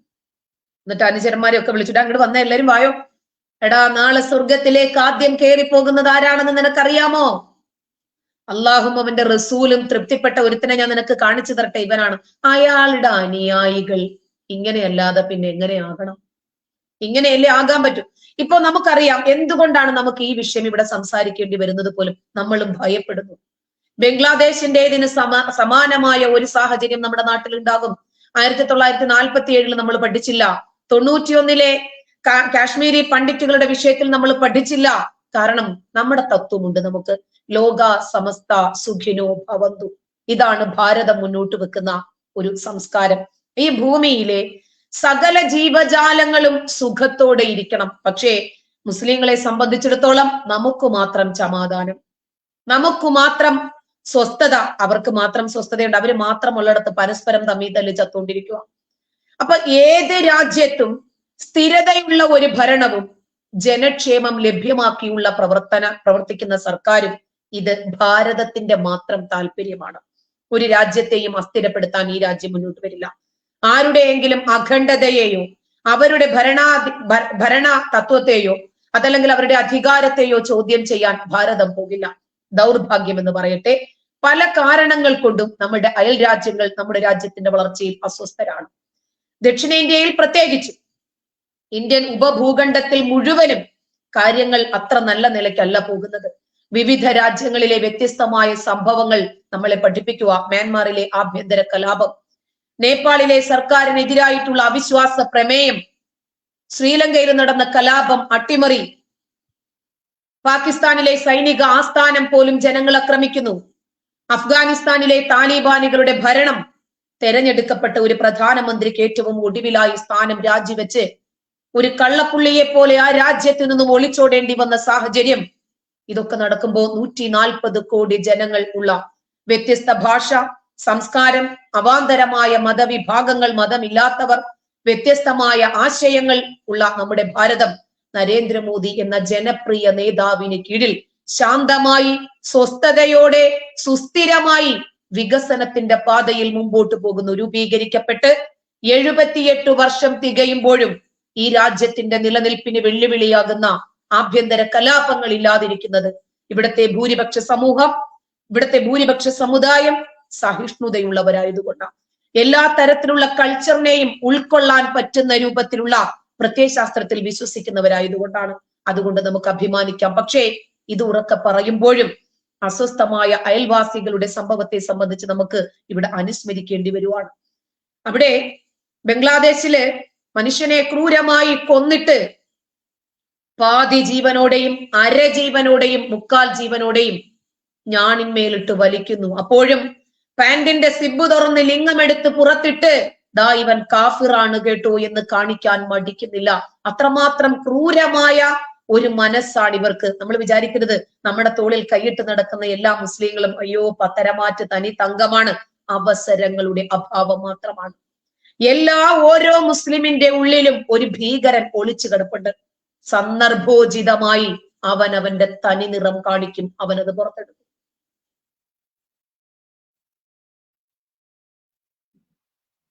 കവാ സുരേന്ദ്രൻജി ലൈവിലുണ്ടെന്ന് തോന്നുന്നു. അദ്ദേഹം 8:15 വരെയാണ് സമയം പറഞ്ഞിരുന്നത്.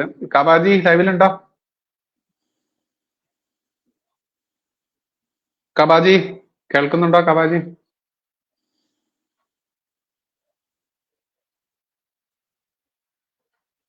സാറ് എനിക്ക് വാട്സപ്പിൽ മെസ്സേജ് ചെയ്തുകൊണ്ടിരിക്കുകയായിരുന്നു 8:15 റിലീവ് ചെയ്തോട്ടെ എന്ന് വെച്ചിട്ട്.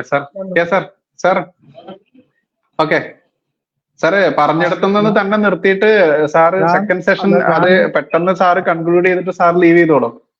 അല്ല, ഞാൻ ലൈനിലുണ്ട്. ഒരു 10 മിനിറ്റ് കൂടെ കഴിഞ്ഞോട്ടെ. ഇപ്പൊ ഞാനൊന്ന് അടിയന്തരമായിട്ടൊന്ന് പുറത്തിറങ്ങേണ്ടി വന്നതാ. ഓക്കെ എന്നാ ഞാൻ രാമസിംഹജിയിലേക്ക് പോയിട്ട് സാറിലേക്ക് വരാം.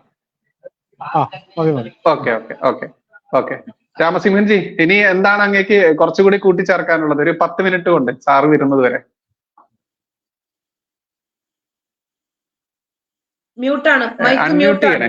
അൺമ്യൂട്ട് ചെയ്യണേ സാർ. ടീച്ചർ പറഞ്ഞു ഭാരതം മോദിജി ഇങ്ങനെ, പക്ഷെ ഭാരതത്തിൽ നമ്മൾ ശ്രദ്ധിക്കേണ്ട ചില കാര്യങ്ങളുണ്ട്.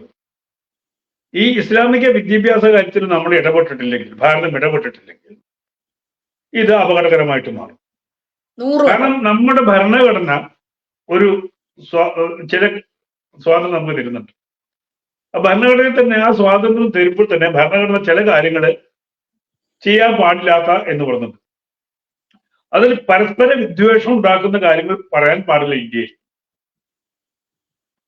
എന്നാൽ കാഫിറിനെ കണ്ടെടുത്ത് വെച്ച് വെട്ടിക്കോ എന്ന് പറയുന്ന ഭാഗം ഇന്ത്യയിൽ പഠിപ്പിക്കുന്നുണ്ട്.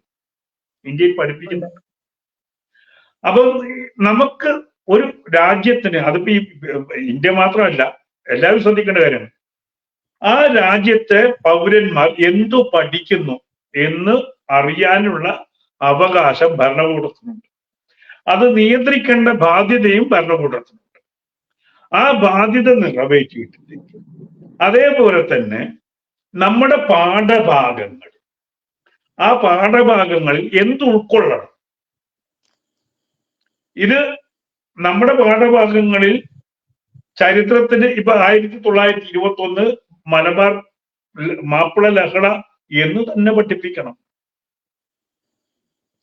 മാപ്പിള ലഹളയായിട്ട് തന്നെ പഠിപ്പിക്കണം. അത് ഒരു കമ്മ്യൂണിസ്റ്റുകാർ പറഞ്ഞതുപോലെ ഒരു കാർഷിക വിപ്ലവമൊന്നും അല്ല സംഭവിച്ചത്.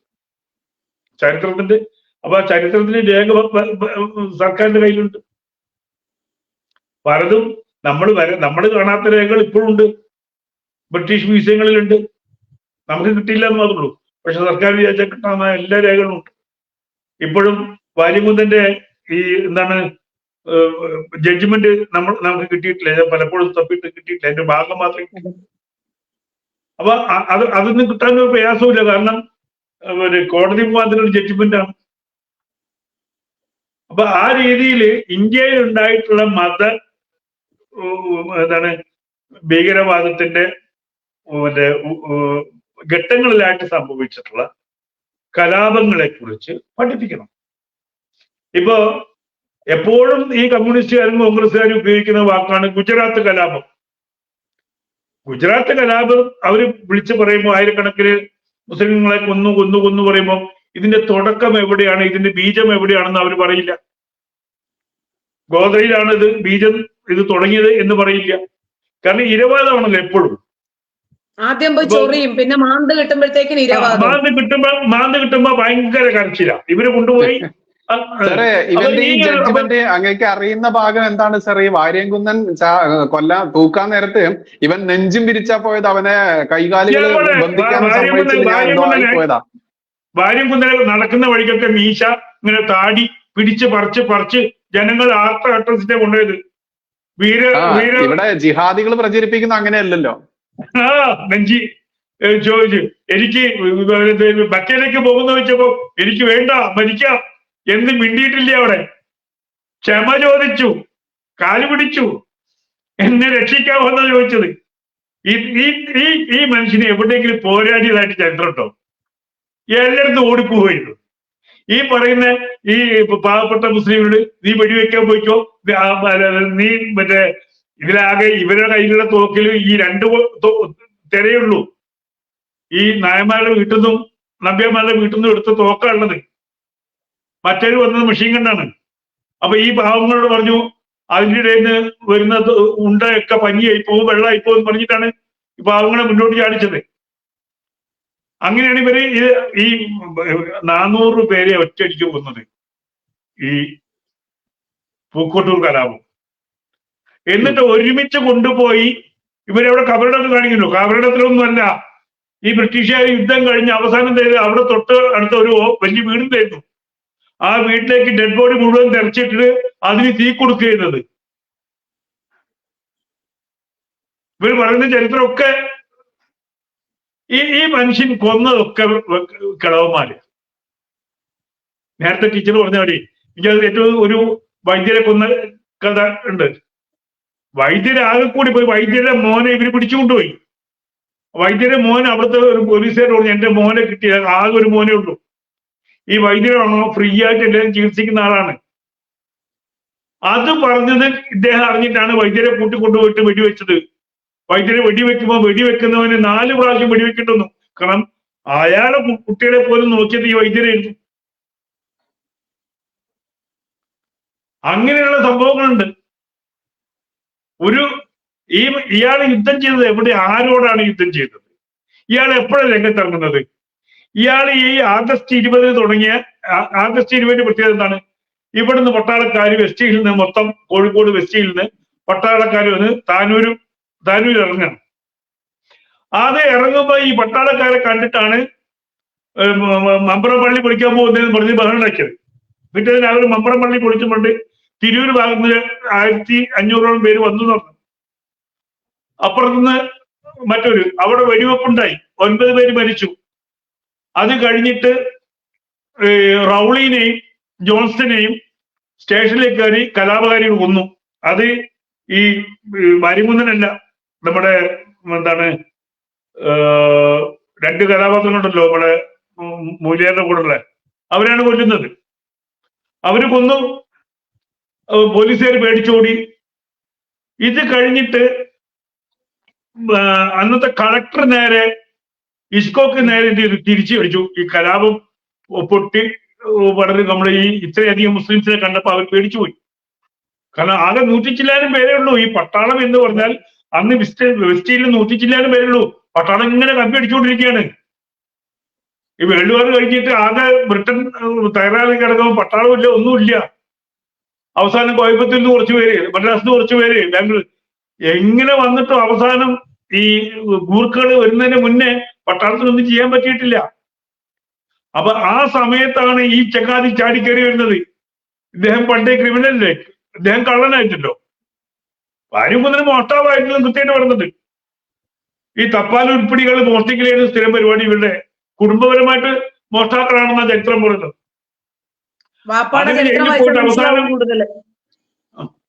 അവസാനം ഇദ്ദേഹത്തിന് സ്വന്തം നാട്ടിലേക്ക് വരാൻ പാടില്ല, ഇത് പുറത്തായിരുന്നു. ബ്രിട്ടീഷുകാരുടെ കാല് പിടിച്ചിട്ടാണ് അവിടേക്ക് നാട്ടിലേക്ക് വന്നത്. എന്നിട്ട് ഈ കലാപം എല്ലാം കഴിഞ്ഞ് മുസ്ലിങ്ങളുടെ കയ്യിൽ കാര്യം എത്തി എന്ന് പറഞ്ഞപ്പോഴാണ് പുള്ളി ചാടി വീണത്. അതുവരെ പുള്ളി ചരിത്രത്തിന്റെ ഭാഗത്തിൽ എവിടെയില്ല. പുള്ളി അപ്പൊ വിനീതന് പുള്ളി മോഷണം നടത്തി. ആദ്യം ചെയ്തെന്താ? ബാങ്ക് കൊള്ളടിക്കുകയും ചെയ്തത്. ഉപ്പനെ പണിയും ചെയ്തത്. ഇന്നും ഞാൻ എന്റെ അറിവില് മുക്കം ഏരിയകളിൽ പല തോട്ടത്തിനകത്തും ഈ കൊള്ളയടിച്ച സ്വർണ്ണമൊക്കെ കുടിച്ചിട്ടുണ്ട്. ഇന്നുണ്ട്. വാര്യംകുന്നൻ മോഷ്ടിച്ച സ്വർണവും കാര്യങ്ങളൊക്കെ. കാരണം ഇദ്ദേഹം പിടിക്കപ്പെടുമ്പം ഒന്നുമില്ലല്ലോ. ഇദ്ദേഹം ഇനി അവനവന്റെ കുണ്ടി കാത്തോളി എന്ന് പറയുന്ന ഓടിയത്. ലാസ്റ്റ് ഫേമസ് ആയിട്ടുള്ള വാക്കാണ്, അവനവന്റെ കുണ്ടി കാത്തോളി എന്ന് പറഞ്ഞിട്ടാ ഓടിയത്, വെടികൊണ്ടിട്ട്. ലാസ്റ്റ് ചേർത്തിട്ടല്ലേ അള്ളാ പഠിച്ചവനെ ഓടിക്കോളി മണ്ടിക്കോളി അത് കൂട്ടിയിട്ടാ പറഞ്ഞ. അങ്ങനെ ഓടി മണ്ടി പോയിട്ട് അവസാനം 10-12 പേരുണ്ടായിരുന്നുള്ളൂ. പക്ഷെ അതിനേക്കാളും പോക്രീറായിട്ട് നടന്നത് മറ്റേ തങ്ങന്മാരാ. തങ്ങന്മാർ കുറെ പോക്രീതൊക്കെ കാണിച്ചിട്ടുണ്ട്. ഇദ്ദേഹം എല്ലായിടത്തും ഓട് ചെയ്യുന്നത്. ഈ സൂത്രക്കാരനായിട്ട് വന്ന സൂത്രക്കാരന്റെ പിതാ. അപ്പൊ ഈ വാര്യംകുന്നൻ എന്ന് പറയുന്ന ഒരു ഇമേജ് അവർ സൃഷ്ടിച്ചതാ. വാര്യംകുന്നൻ എവിടെയെന്ന് അവർക്ക് തന്നെ അറിയില്ല. വാര്യംകുന്നന് അവരുടെ വാര്യംകുന്നൻ ഐ.വി. ശശിയുടെ വാര്യംകുന്നനാ. മമ്മൂട്ടി. അതാണ് നമ്മുടെ ചരിത്രത്തിൽ ഉണ്ടായിട്ടുള്ള ഒരു വലിയ വലിയ പ്രത്യേകത.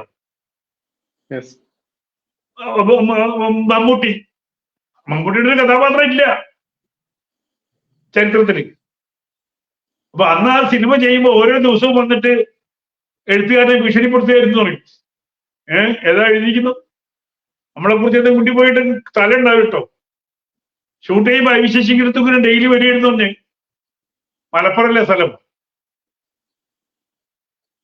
അപ്പൊ അത് എന്ത് രീതിയാണ് അവിടെ ഉണ്ടാക്കിയിട്ടുള്ളത്? അതിലും പറഞ്ഞു വയസ്സനാണ്, കളവനാണെന്ന് പറഞ്ഞിട്ടുണ്ട്. ആരാ അഭിനയിച്ചത്? എന്നിട്ടാണ് പിന്നീട് ഇപ്പൊ അടുത്ത കാലത്ത് ഇങ്ങനെ മസിൽ പിടിച്ച് നിൽക്കുന്ന ഒരു പുതിയ അവതാരത്തെ സൃഷ്ടിച്ചത്. പക്ഷേ എനിക്ക് തോന്നുന്നു പൃഥ്വിരാജ് വാര്യംകുന്നനായി വന്നിരുന്നെങ്കിൽ എന്തായിരുന്നു അവസ്ഥ? അവര് ഇമേജ് സൃഷ്ടിക്കാൻ വേണ്ടിയിട്ട് ശ്രമിച്ചതാണ്. പക്ഷെ അത് പൊളിച്ചെടുക്കുന്നതിൽ നമുക്ക് വലിയ കാര്യം ഉണ്ടായി. അല്ലെങ്കിൽ നമ്മൾ വിചാരിക്കുന്ന മാതിരിയല്ല. അങ്ങനെ ഒരു ഇമേജിൽ ഒരു വാര്യംകുന്നനെ സൃഷ്ടിച്ചു കഴിഞ്ഞാൽ ആരും അറിയാതെ പോകും. ഇതാണ് വാര്യംകുന്നൻ കുട്ടികൾ തെറ്റിദ്ധരിക്കും. ടിപ്പു സുൽത്താൻ എന്താണെന്നുള്ളത് ഇന്നും ജനങ്ങൾക്ക് അറിയാതെ പോയേണ്ട കാര്യം അതാണ്. എന്തുകൊണ്ടാണ് നമ്മൾ പട്ടിക്ക് ടിപ്പു എന്ന് പേരിട്ടത് എന്ന് ചോദിച്ചിട്ടുണ്ടെങ്കിൽ അതിന്റെ ചില കുട്ടികൾക്ക് അറിയില്ല, പുതിയ ആൾക്കാർക്ക് അറിയില്ല. അവര് കാണുന്നത് കാര്യമുണ്ട്. രാമസിംഹൻജി, നമ്മുടെ രാജ്യത്തിന്റെ ചരിത്രങ്ങൾ ഏറ്റവും കൂടുതൽ വളച്ചൊടിക്കപ്പെട്ട് പഠിക്കാൻ നിർബന്ധിതരായ സമൂഹമാണ് ഒന്ന്. രണ്ടാമത്, ഇത്തരം കാപാലികരെ എത്ര പേരുടെ ഹിന്ദുക്കളുടെ തല നീ വെട്ടിയിട്ടുണ്ട്? അത് 200 മാറി നിൽക്കും. നീ എത്ര വെട്ടിയിട്ടുണ്ട്? 240. ഇങ്ങോട്ട് വായോ. അങ്ങനെ വിളിച്ച് ഏറ്റവും കൂടുതൽ ഹിന്ദുക്കളുടെ തല വെട്ടിയ ആളുകൾക്ക് പിന്നീട് സ്വാതന്ത്ര്യ സമരത്തിന്റെ പെൻഷൻ നൽകാൻ നിർബന്ധിതരായ ഒരു സമൂഹം സെക്യുലറിസ്റ്റുകാർ നമ്മുടെ നാട്ടിലുണ്ടായിരുന്നു. അവരെ കുറിച്ച് കൂടി താങ്കളൊന്ന് പറയണം ഈ അവസരത്തിൽ. അത് ടീച്ചറെ, അത് സങ്കടകരമായ ഒരു അവസ്ഥ. ഒരാൾ പറഞ്ഞതറിയോ, നിന്നെയൊക്കെ രക്ഷിച്ചുകൊണ്ട് എനിക്ക് ശമ്പളം കിട്ടാതെ പോയി. അതെ, ഞാനത് വായിച്ചിട്ടുണ്ട്. അതെ, നിന്നെ അന്ന് ഞാൻ കൊന്നിരുന്നെങ്കിൽ എനിക്ക് പെൻഷൻ കിട്ടി. അതേപോലെ എനിക്ക് ഈ സിനിമ തുടങ്ങിയതിന് ശേഷം വന്ന ഒരു കോളുണ്ട്. അപ്പൊ അയാൾ പറഞ്ഞു, ഞാന് പോസ്റ്റ്മാനാണ്. അപ്പൊ പ്രായമുള്ള റിട്ടയർ ചെയ്ത ആളാ. എന്റെ അപ്പൂപ്പനെ കൊന്നവർക്ക് ഞാൻ കൊണ്ടുപോയി പെൻഷൻ കൊടുത്തപ്പോ 2 ഉറുപ്പിക എനിക്ക് വെച്ച് നീട്ടിയപ്പോ എന്റെ ചങ്കൊന്ന് പടഞ്ഞിട്ടെന്ന് പറഞ്ഞു. ഇത് ഈ പോസ്റ്റ്മാന്റെ അപ്പൂപ്പനെ കൊന്ന ആളുകൾക്കുള്ള പെൻഷൻ കൊണ്ടു കൊടുക്കുന്നത് ഈ പോസ്റ്റ്മാനാണ്. സ്വന്തം അപ്പൂപ്പനെ കൊന്ന 21-ന് ആ ഒരു ഗതികേടൊന്നും ആലോചിച്ച് കിട്ടിച്ചേ. പിന്നെ ഇതില് ഇപ്പൊ നമ്മള് കണ്ടതിൽ ഏറ്റവും എനിക്ക് സങ്കടകരമെന്ന് ഈ കോൺഗ്രസ്സുകാരും കമ്മ്യൂണിസ്റ്റുകാരും ഇവിടെ നിന്നല്ല. ഇപ്പൊ ആലോചിച്ച് നോക്കൂ, ഈ ബംഗ്ലാദേശിൽ പ്രശ്നം ഉണ്ടായപ്പോ കമാൻ ആദ്യം വേണ്ടിയോ ഒരക്ഷരം വേണ്ടിയില്ല. ഇപ്പോഴും ഇപ്പൊ ഗാസയിൽ എന്താ നടക്കുന്നത് എനിക്കും ടീച്ചർക്കും കൃത്യമായിട്ടില്ല. അതിന്റെ തുടക്കം മുതൽ എങ്ങനെയാണ് വന്ന് ഒരൊറ്റ പകലുണ്ട്, ഒരു പകലും ഒരു രാത്രി തീരുന്നതിന് മുന്നേ 1200 പേരെ വെട്ടി നുറുക്കിയത്. ഇപ്പം 350 ദിവസത്തായി അല്ലെ? ഒരു കൊല്ലമാവാൻ പോകുന്നു. ഇവര് ഒരു കൊല്ലം യുദ്ധം ചെയ്തിട്ടും മരിച്ചത് 20,000 പേരാണ് പറഞ്ഞത് അല്ലേ? അതില് ഈ ഭീകരന്മാരെ എണ്ണം അവർ പറയുന്നില്ല. 40,000 പേര് പറയുന്നതില് എന്തായാലും 20,000-ന് മേലെ ഭീകരന്മാരുണ്ട്. ബാക്കി 20,000 പേരെ ജനങ്ങൾ കൊല്ലപ്പെട്ടിട്ടുണ്ട് ഈ ഇതിനിടയ്ക്ക്.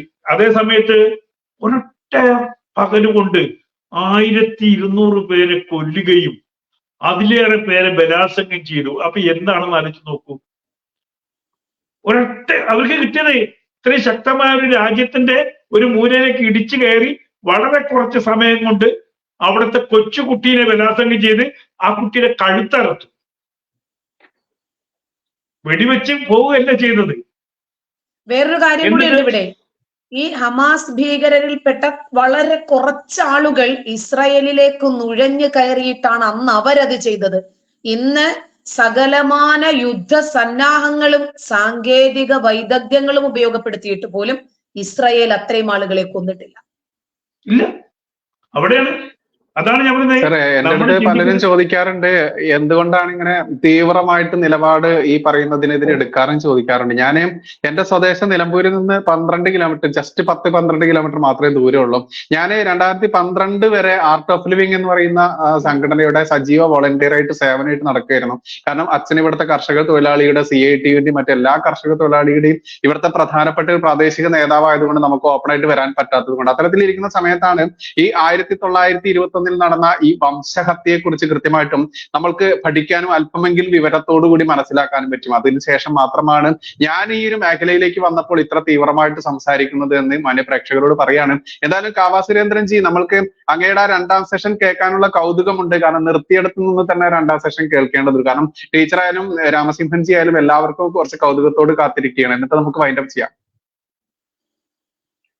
അൺമ്യൂട്ട് ചെയ്തോളൂ സാർ. ഈ ടീച്ചറും രാമസിംഹൻജി പറഞ്ഞ കാര്യങ്ങളെ കുറിച്ച് ഓരോ കാര്യത്തെക്കുറിച്ചൊന്ന് സൂചിപ്പിച്ചിട്ട് ഞാൻ എന്റെ കൺക്ലൂഷനിലേക്ക് വരാം. അപ്പൊ ഒന്ന് അടക്കിപ്പോ ടീച്ചർ ലാസ്റ്റ് ചോദിച്ച ഒരു ചോദ്യം ഈ കള്ളച്ചരിത്രം പഠിപ്പിക്കുന്നതിനെ കുറിച്ചായിരുന്നു. ഞാനിത് മുഴുവൻ കേൾക്കുന്നുണ്ടായിരുന്നു, വീഡിയോ മ്യൂട്ട് ചെയ്തെന്നേ ഉണ്ടായിരുന്നു. അപ്പോ അതിലെ ഒരു കാര്യം, ഈ കള്ളച്ചരിത്രം ഉണ്ടാക്കുക എന്നുള്ളത് ലോകത്തിൽ 2 കൂട്ടരാണ് പ്രത്യേകിച്ച് ചെയ്തിരിക്കുന്നത്. അത് ഞാൻ തുടക്കത്തിൽ പറഞ്ഞ 2 കൂട്ടർ തന്നെയാണ്. അതായത് കമ്മ്യൂണിസ്റ്റുകളും ഈ മത ജിഹാദി ഗ്രൂപ്പുകളുമാണ് വ്യാജ ചരിത്രം നിർമ്മിക്കുന്നത്. കാരണം അത് നിലനിൽപ്പിന്റെ പ്രശ്നമാണ്. സത്യം അറിഞ്ഞാൽ നിലനിൽക്കാൻ കഴിയാത്ത 2 പ്രസ്ഥാനങ്ങളും വിശ്വാസങ്ങളാണ്. ഒന്ന് കമ്മ്യൂണിസവും ഈ ജിഹാദിസവും. എന്ന് പറയുന്നത് സത്യം അറിഞ്ഞെന്നാൽ നിലനിൽക്കാൻ കഴിയില്ല. അതുകൊണ്ടാണ് ഈ സത്യം വിളിച്ച് പറയുന്നത്. ഇപ്പൊ ജാമിദ ടീച്ചറെ പോലെ അല്ലെങ്കിൽ രാംസിംഹൻജി അല്ലെങ്കിൽ ഈ മുമ്പ് പറഞ്ഞ എക്സ് മുസ്ലിങ്ങളെയൊക്കെ ടാർഗറ്റ് ചെയ്യുന്നത് സത്യം മറ്റുള്ളവർ അറിയുമല്ലോ. അപ്പൊ അത് വിശ്വാസത്തിന്റെ മാത്രമല്ല, ചരിത്രപരമായ സത്യമാണെങ്കിലും അത് അറിയാൻ പാടില്ല. അറിഞ്ഞെന്നാൽ നിലനിൽപ്പില്ലാത്ത വ്യാജ വാദങ്ങളുടെയും ആശയങ്ങളുടെയും തത്വസംഹിതകളുടെയും മേലെ കെട്ടിപ്പൊക്കിയതാണ് ഈ ജിഹാദിസവും കമ്മ്യൂണിസവും എന്നർത്ഥം.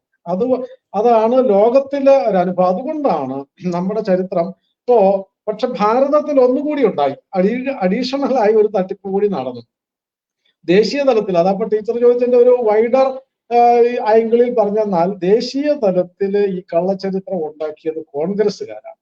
അത് ജവഹർലാൽ നെഹ്റുവിനും ഇന്ദിരാഗാന്ധിക്കുമായിരുന്നു അതിന്റെ ആവശ്യം.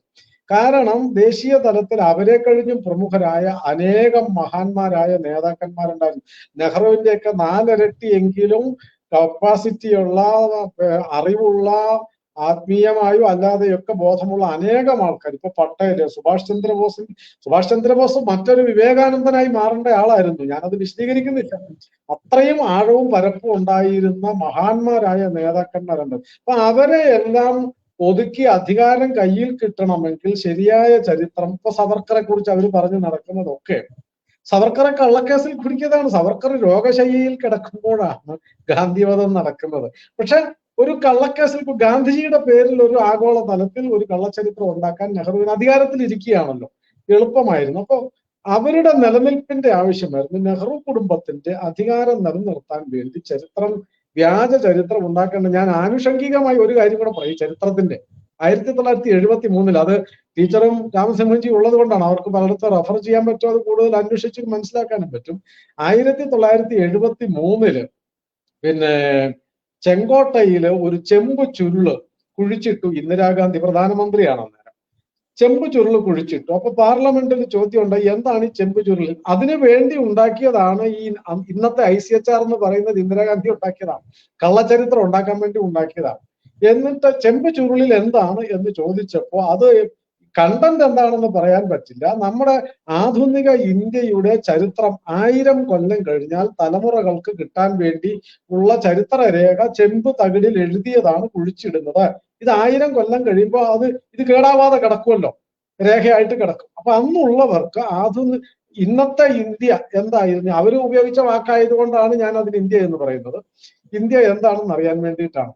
അത് കഴിഞ്ഞ് അധികം കാലം കഴിയാതെ അടിയന്തരാവസ്ഥ പ്രഖ്യാപിച്ചു. അടിയന്തരാവസ്ഥ കഴിഞ്ഞ് പുതിയ ഗവൺമെന്റ് വന്നപ്പോൾ ഈ സാധനം മാന്തി എടുത്തപ്പോൾ എന്താണ് എഴുതിയിരിക്കുന്നതെന്ന് അറിയാവോ? സ്വാതന്ത്ര്യത്തിന് തൊട്ട് മുൻപും ശേഷവുമുള്ള 25 വർഷത്തെ ചരിത്രം എന്നാണ് അതിൽ രേഖപ്പെടുത്തിയിരിക്കുന്നത്. 2 പേരാണ് ഭാരതത്തിന്റെ സ്വാതന്ത്ര്യം നേടിത്തന്നതും ആധുനിക ഇന്ത്യ ഉണ്ടാക്കിയത്. അതൊന്ന് ജവഹർലാൽ നെഹ്റു, ഒന്ന് ഇന്ദിരാഗാന്ധി. ഇത് ഞാൻ പറഞ്ഞ നമുക്ക് ഇതിന്റെ വിവരം കിട്ടും. അതായത് ടൈം ക്യാപ്സൂൾ എന്നായിരുന്നു ഇതിന് പറഞ്ഞിരുന്ന പേര്. ടൈം ക്യാപ്സൂൾ എന്നാണ് ഇതിന് പറയുന്നത്. അത് നമുക്ക് പുറത്ത് വിവരം കിട്ടും. ഞാനത് ആനുഷംഗികമായി പറഞ്ഞു. അപ്പൊ ഭാരതത്തിൽ ഈ കള്ളച്ചരിത്രം ഉണ്ടാക്കേണ്ടത് നെഹ്റു കുടുംബത്തിന്റെ കൂടി കോൺഗ്രസിന്റെ കൂടി ആവശ്യമായിരുന്നു. സ്വാതന്ത്ര്യാനന്തരം നമ്മുടെ അക്കാദമിക രംഗം മുഴുവൻ ഈ നെഹ്റു സോവിയറ്റ് ചായ്വ് കണ്ടപ്പോ കമ്മ്യൂണിസ്റ്റുകാർ വിചാരിച്ചു അദ്ദേഹം കമ്മ്യൂണിസ്റ്റ് ആവുകയാണ് എന്ന് തെറ്റിദ്ധരിച്ച്, കമ്മ്യൂണിസമാണ് നമുക്ക് വേണ്ടത്, ഈ സോഷ്യലിസം എന്ന് പറയുന്നതാണ് കമ്മ്യൂണിസ്റ്റുകാർ പറയുന്നത് എന്ന് തെറ്റിദ്ധരിച്ച് ജവഹർലാൽ നെഹ്റു അക്കാദമിക രംഗം മുഴുവൻ കമ്മ്യൂണിസ്റ്റ് ബുദ്ധിജീവികൾക്ക് കൈമാറി. അങ്ങനെയാണ് നമ്മുടെ ചരിത്ര പുസ്തകങ്ങളിൽ മുഴുവൻ ഈ ആനമണ്ടത്തരങ്ങൾ എഴുതി വെക്കാൻ കാര്യം ഉണ്ടായത്. ഈ പശ്ചാത്തലത്തിലാണ്. അതാണ് ഈ കള്ളച്ചരിത്രം ഇന്നും 2024 പഠിപ്പിക്കേണ്ടി വരുന്നത്. അതുകൊണ്ടാണ് അത് മാറ്റിയെടുക്കാൻ കുറെ സമയം എടുക്കും. തലമുറകളിലേക്ക് ആ യഥാർത്ഥ ചരിത്രം കിട്ടാൻ സമയമെടുക്കും. അതാണ് അതിന്റെ ഒരു ടീച്ചർ പറഞ്ഞതിന്റെ ഒരു അഭിപ്രായം. പിന്നെ വാര്യൻ കുന്നിനെ കുറിച്ച് രാമസിംഹൻജി സൂചിപ്പിച്ചു. അത് ഈ ഒത്തിരി പറഞ്ഞ കൂട്ടത്തിൽ വിട്ടുപോയ ഒരു കാര്യം, അദ്ദേഹത്തിന് അറിയുന്നതും പറഞ്ഞിട്ടുള്ളതുമാണ്. ഈ വാര്യൻ കുന്നന്റെ ഇപ്പം 2 വാക്ക് കേട്ടപ്പോ എനിക്ക് ചിരി വന്നുപോയി. ഇപ്പോഴും ചിരിക്ക് വരുന്നുണ്ട്, മുമ്പും ഉണ്ടായിരുന്നു. ഒന്ന്, അടുത്ത കാലത്ത് കേട്ട ചിരി വരാനുള്ള കാര്യം എന്താ വെച്ചാൽ സോഷ്യൽ മീഡിയയിൽ കണ്ടതാണ്. ബ്രിട്ടീഷുകാര് മലബാറിലെ സ്ത്രീകളുടെ തട്ടത്തൽ പിടിച്ചപ്പോ എടുക്കടാ കൈ എന്ന് പറഞ്ഞവരാണ് ഞങ്ങൾ എന്ന് പറഞ്ഞിട്ട് സോഷ്യൽ മീഡിയയിൽ കിടന്ന് വീര്യം ഇളക്കുന്നത്, പട്ടാളക്കാരുടെ കാലെ കെട്ടിപ്പിടിച്ച് നക്കി ഞങ്ങളുടെ പുരുഷന്മാരെ ഉപദ്രവിക്കരുത് എന്ന് താണ് കേണ് വീണ് കരഞ്ഞ ആൾക്കാരെ കുറിച്ചാണ്, പട്ടാളക്കാരെ ഞെട്ടിച്ചവരാണ് ഞങ്ങളെന്നൊക്കെ പറയുന്ന എന്തൊരു നാണം കെട്ട വാദമാണെന്ന് ആലോചിക്കട്ടെ. വാര്യംകുന്നന്റെ കാര്യം രാമസ്വാമിജി വിട്ടുപോയ കാര്യം, അദ്ദേഹത്തിന്റെ ധൈര്യം അറിയാൻ ഒറ്റ സംഭവം മാത്രം ഓർത്താ മതി. നമ്മുടെ കൊണ്ടോട്ടി തങ്ങളുടെ വീട്ടിൽ നിന്ന് ഇറങ്ങി തുണിയില്ലാതെ ഓടിയത് എങ്ങനെയാണെന്ന് അതാ പറഞ്ഞത്. ഈ കാട്ടിലെ മുള്ളുമെല്ലാം കൊണ്ട് ചെളിയിൽ വീണ്, അരുവി തോട്ടിൽ വീണ്, കൊടയും കൊടിതോരണങ്ങളും തുണിയും എല്ലാം പറഞ്ഞു പോയി ജീവനും കൊണ്ട് ഓടിയ വാര്യംകുന്നന്റെ വീര്യത്തെ കുറിച്ച് വേറെ ഉദാഹരണം ഒന്നും വേണ്ട. അത് രണ്ടും ഞാൻ ആനുഷംഗികമായി കൂട്ടിച്ചേർത്തു എന്ന് മാത്രം. ഞാൻ ഈ 21-ന്റെ പശ്ചാത്തലത്തിൽ ഞാൻ ആദ്യം പറഞ്ഞതിൽ അവസാനം പറഞ്ഞത് ഇതായിരുന്നല്ലോ, ഹിന്ദുക്കൾക്കൊരു പാഠമുണ്ട് എന്ന്. അത് മാത്രം ഞാനിപ്പോൾ പറഞ്ഞ് അവസാനിപ്പിക്കാം. അത് ഹിന്ദുക്കൾക്ക് പഠിക്കാനുള്ളത് മതമൗലികവാദികളുടെ തന്ത്രമാണ് ഒറ്റപ്പെടുത്തി തകർക്കുക എന്നുള്ളത്. അത് മതമൗലികവാദത്തിന്റെ തീവ്രവാദികളും ഭീകരവാദികളും മാത്രമല്ല. ഞാൻ 4ആയിട്ടാണ് മുസ്ലിങ്ങളെ കാണുന്നത്. ഞാൻ മുമ്പ് പലപ്പോഴും പറഞ്ഞിട്ടുണ്ട്. ഒന്ന്, സർവ്വസാധാരണക്കാരായ മുസ്ലിങ്ങൾ, മതം കൊണ്ട് വിശ്വാസികളാണ്, പിന്നെ ഇങ്ങനെ എന്ത് ജോലി എടുത്തോ കച്ചവടം നടത്തിയോ ഒക്കെ ഇങ്ങനെ ജീവിച്ചു പോവുക, വേറെ എന്തെങ്കിലും ആയിക്കോട്ടെ എന്ന് വിചാരിക്കുന്ന കുറച്ചു പേര് എല്ലാ നാട്ടിലും ഉണ്ടാവും. അവർക്ക് വേറെ ഒരു കാര്യത്തിലും വലിയ താല്പര്യമൊന്നും ഉണ്ടാവത്തില്ല. മത നേതാക്കന്മാർ പറയുന്ന ഇങ്ങനെ മതപരമായ ചില ചടങ്ങുകളൊക്കെ ചെയ്ത് ജീവിച്ചു പോകും. ബാക്കി ബഹുഭൂരിപക്ഷം എന്ന് പറയുന്നത് മതമൗലികവാദികളാണ്. മതമൗലികവാദം എന്ന് പറഞ്ഞാൽ ബാക്കി എല്ലാത്തിനെയും തള്ളിപ്പറയുന്ന, നിഷേധിക്കുന്ന, അതെല്ലാം തെറ്റാണെന്ന് പ്രഖ്യാപിക്കുന്നതാണ് മതമൗലികവാദം. എന്റേത് മാത്രം ശരി എന്ന് പറയുന്നത്. അതാണ് ഏത് നാട്ടിലും ഏറ്റവും കൂടുതലുള്ള മൃഗീയ ഭൂരിപക്ഷം അവരായിരിക്കും. അവരിൽ നിന്നാണ് ഈ വെറുപ്പ് ഉൽപ്പാദിപ്പിക്കപ്പെടുന്നത്. ആ വെറുപ്പ് വളർന്നിട്ടാണ് തീവ്രവാദം ഉണ്ടാവുന്നത്. ആ തീവ്രവാദം വളർന്നിട്ടാണ് ഭീകരവാദം ഉണ്ടാവുന്നത്. ഈ മതമൗലികവാദികളുടെ അടക്കം ഉള്ള ഒരു തന്ത്രമാണ്. കാരണം അവര് സമൂഹത്തിൽ ജീവിക്കുകയാണല്ലോ, എല്ലാവരുടെ ഇടയിൽ നമ്മുടെ നാട്ടിൽ ഇപ്പൊ മതേതരക്കാരെ പോലെ ജീവിക്കുകയാണ്. അവരുടെ ഒരു തന്ത്രമാണ് ഈ വിവിധ ആൾക്കാരെ വിഭജിച്ചിട്ട് ഒറ്റപ്പെടുത്തി തകർക്കുക. ഇപ്പോ ജോസഫ് മാഷ് എങ്ങനെയാണ് തകർന്നു പോയത്? തകർന്നു പോയി എന്ന് വെച്ചാൽ അദ്ദേഹത്തിന്റെ കുടുംബം തകർന്നത്, അദ്ദേഹത്തിന് പിന്തുണ കിട്ടാതെ പോയത് എങ്ങനെയാണ്? അദ്ദേഹത്തിന്റെ സഭയോ കോളേജോ ഒന്നും അദ്ദേഹത്തിന് പിന്തുണ പ്രഖ്യാപിച്ചില്ല. എനിക്കറിയാൻ കഴിഞ്ഞത് 3 തവണ ഈ ആക്രമണത്തിന് മുന്നേ 3 തവണ ഉത്തരവാദപ്പെട്ടവരെ വിളിച്ചു ചോദിച്ചു മത തീവ്രവാദികൾ, ഈ ആളിനോട് നിങ്ങൾ കൂടെ നിൽക്കുന്നുണ്ടോ ഇല്ലയോ എന്ന്. ഇല്ല എന്ന് ഉറപ്പ് വരുത്തിയിട്ടാണ്, ഇയാൾ ഒറ്റക്കേ ഉള്ളൂ എന്ന് ബോധ്യപ്പെട്ടതിന് ശേഷമാണ് ജോസഫ് മാഷയുടെ കൈവെട്ടാൻ പോയത്. എന്ന് വെച്ചാൽ ആരും കൂടെ ഇല്ല എന്ന് ഉറപ്പ് വരുത്തി. കൂടെ ഇല്ലാതാക്കിയത് എങ്ങനെയാണ്? അത് അയാൾ ഇസ്ലാം വിരുദ്ധം പറഞ്ഞു എന്ന് നുണ പറഞ്ഞിട്ടാണ്. അപ്പൊ ഒറ്റപ്പെടുത്തി വകവരുത്തുന്ന തന്ത്രം ഹിന്ദുക്കൾ തിരിച്ചറിയണം എന്നുള്ളത് ഒന്നാണ്. അതിന് ചരിത്രപരമായ മറ്റൊരു തെളിവ് ഞാൻ പറയാം. 1947 ഞാൻ മുമ്പ് പറഞ്ഞിട്ടുള്ളതാണ്. 47 വിഭജനത്തിന് മുന്നേ തന്നെ ഈ ഹിന്ദു സമൂഹത്തെ വിഭജിക്കുവാൻ വേണ്ടി മൗലികവാദികൾ, മതനേതാക്കന്മാർ പ്രചരിപ്പിച്ച ഒരു കാര്യമുണ്ട്. അതാണ് ദളിത് മുസ്ലിം ഐക്യം എന്ന് പറയുന്ന സാധനം. ആ ദളിത് മുസ്ലിം ഐക്യം എന്ന് പറഞ്ഞ് വിഭജനത്തോടടുത്തപ്പോ പാകിസ്ഥാൻ ഉണ്ടാവുകയാണല്ലോ. അപ്പൊ ഇന്നത്തെ ബംഗാളിലുള്ള മുഴുവൻ ദളിതന്മാരോട്, നാമശൂദ്രന്മാരെന്നാണ് അതിൽ വലിയ വിഭാഗം ദളിതന്മാരെ അറിയാം, അവരോടും അവരുടെ നേതാവ് ഒരു യോഗേന്ദ്രനാഥ് മണ്ഡലായിരുന്നു. അദ്ദേഹവും മുസ്ലിം ലീഗിൽ ചേരുകയും വിഭജനം ഉണ്ടായപ്പോൾ തങ്ങളെ രക്ഷിക്കുന്നത് സവർണ ഹിന്ദുക്കളെ ശത്രുക്കളാണല്ലോ, അതുകൊണ്ട് അവരുടെ കൂടെ പോകാൻ പാടില്ല, ബാക്കിയുള്ള എന്തെങ്കിലും രക്ഷയുള്ളത് മുസ്ലിങ്ങളുടെ കൂടെ കൂടുന്നതാണ് എന്ന് പറഞ്ഞ് ദളിത് മുസ്ലിം ഐക്യം പ്രഖ്യാപിക്കുകയും അത് വിശ്വസിച്ച് യോഗേന്ദ്രനാഥ് മണ്ഡലും ദശലക്ഷക്കണക്കിന് ദളിതന്മാരും ഇന്നത്തെ ബംഗ്ലാദേശിലേക്ക്, അന്നത്തെ പാകിസ്ഥാനിലേക്ക് പലായനം ചെയ്തു. അത് കഴിഞ്ഞ് നേതാവാക്കാം, മന്ത്രിയാക്കാം എന്നൊക്കെ പറഞ്ഞ് ആക്കിയില്ല. ഏതാനും മാസങ്ങൾ കഴിഞ്ഞപ്പോൾ ഈ യോഗേന്ദ്രനാഥ് മണ്ഡൽ പറഞ്ഞു, എന്നെ മന്ത്രിയാക്കാമെന്നല്ലേ പറഞ്ഞത്. അങ്ങനെ നിർബന്ധിച്ചപ്പോൾ അവസാനം മന്ത്രിയാക്കി. ഇവിടെ അതേ സ്ഥാനത്തുണ്ടായിരുന്ന ഡോക്ടർ അംബേദ്കർ നിയമമന്ത്രിയായി ഇന്നത്തെ ബംഗ്ലാദേശിലുള്ള യോഗേന്ദ്രനാഥ് മണ്ഡലിനെ പാകിസ്ഥാന്റെ നിയമമന്ത്രി ആക്കി. അത് കഴിഞ്ഞപ്പോഴാണ് ഈ മണ്ഡലിന് വെളിവുണ്ടായത്. കാരണം കലാപം നടക്കുകയാണല്ലോ, വിഭജന കാലം മുതൽ ഹിന്ദുക്കളെ തെരഞ്ഞു പിടിച്ചു കൊല്ലുകയാണ്. അദ്ദേഹം മന്ത്രിയാണ്, പാകിസ്ഥാന്റെ നിയമവകുപ്പ് മന്ത്രി പറഞ്ഞു ഇന്നിടത്ത് കലാപം നടക്കുന്നു, നിയന്ത്രിക്കണം. അദ്ദേഹം നേരിട്ട് പോലീസ് ഓഫീസർമാരെ വിളിച്ചു പറഞ്ഞു, നിയന്ത്രിക്കാൻ പറഞ്ഞിട്ട് പോലീസ് അടക്കം മതഭീകരവാദികളും മൗലികവാദികളും പോലീസും കൂടി ചേർന്ന് ദളിതന്മാരെ കൊല്ലുകയും പീഡിപ്പിക്കുകയും അവരുടെ വീട് കത്തിക്കുകയും ചെയ്യുന്നത് ഇദ്ദേഹം കൺമുമ്പിൽ കാണുകയാണ്. അദ്ദേഹം പറഞ്ഞു തടയാൻ പറഞ്ഞപ്പോ പോലീസുകാർ പുച്ഛിച്ചു. ഇങ്ങനെ നിന്നാൽ തനിക്ക് കൂടി രക്ഷയില്ല എന്ന് ബോധ്യമായിട്ട് യോഗേന്ദ്രനാഥ് മണ്ഡൽ ഒരു നാൾ രാത്രിയിൽ നീണ്ട ഒരു രാജിക്കത്ത് എഴുതി പോസ്റ്റൽ പെട്ടിയിൽ കൊണ്ട് ഇട്ടിട്ട് പാതിരാത്രിയിൽ ഒളിച്ചോടി കൽക്കട്ടയിൽ വന്ന് കിടക്കുകയാ ചെയ്തത്. കൽക്കട്ടയിൽ തെരുവിൽ പട്ടിയെ പോലെ കിടന്ന് മരിച്ചു യോഗേന്ദ്രനാഥ് മണ്ഡൽ എന്ന് പറയുന്ന പാകിസ്ഥാൻ നിയമവകുപ്പ് മന്ത്രി. അവിടെ പോയ ബാക്കി ദളിതന്മാരുടെ അവസ്ഥ എന്തായി? ആ ദളിതന്മാരൊന്നും ഇപ്പൊ ഇല്ലാണ്ടായല്ലോ. അവശേഷിക്കുന്നവരെ ഇപ്പൊ അവിടെ കൊന്നുകൊണ്ടിരിക്കുന്നത്. അന്ന് ഡോക്ടർ അംബേദ്കർ പറഞ്ഞതാ, ഈ ചതിയിൽ വീഴരുത്. യോഗേന്ദ്രനാഥ് മണ്ഡലിനോടും ദളിതന്മാരോടും ഡോക്ടർ അംബേദ്കർ പറഞ്ഞു, പോകരുത്, ചതിയാണ്.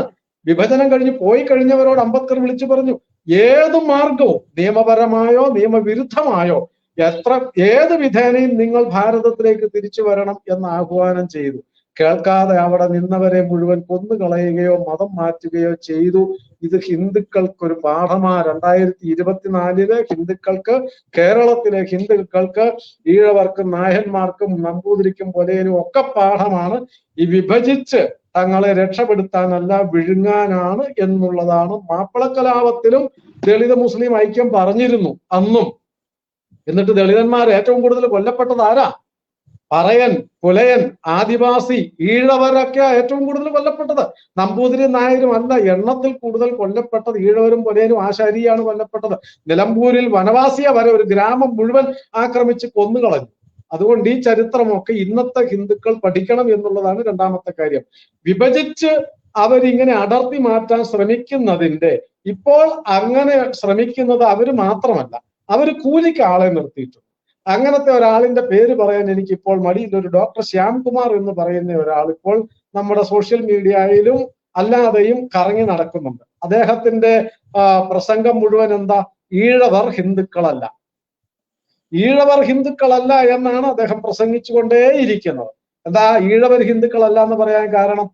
ഹിന്ദു സമൂഹത്തിലെ ഏറ്റവും ഭൂരിപക്ഷമുള്ള സമുദായം ഈഴവരാണ്. ആ ഈഴവരെ ഹിന്ദു സമൂഹത്തിൽ നിന്ന് അടർത്തി മാറ്റിയാൽ സാമ്പത്തികമായും ജനസംഖ്യാപരമായും സംഘടിതമായും പ്രബലമായ ഒരു സമൂഹത്തെ ഹിന്ദു സമൂഹത്തിൽ നിന്ന് അടർത്തി മാറ്റിയാൽ ബാക്കി ഹിന്ദുക്കളെ തച്ച് തകർക്കാൻ എളുപ്പമാണ്.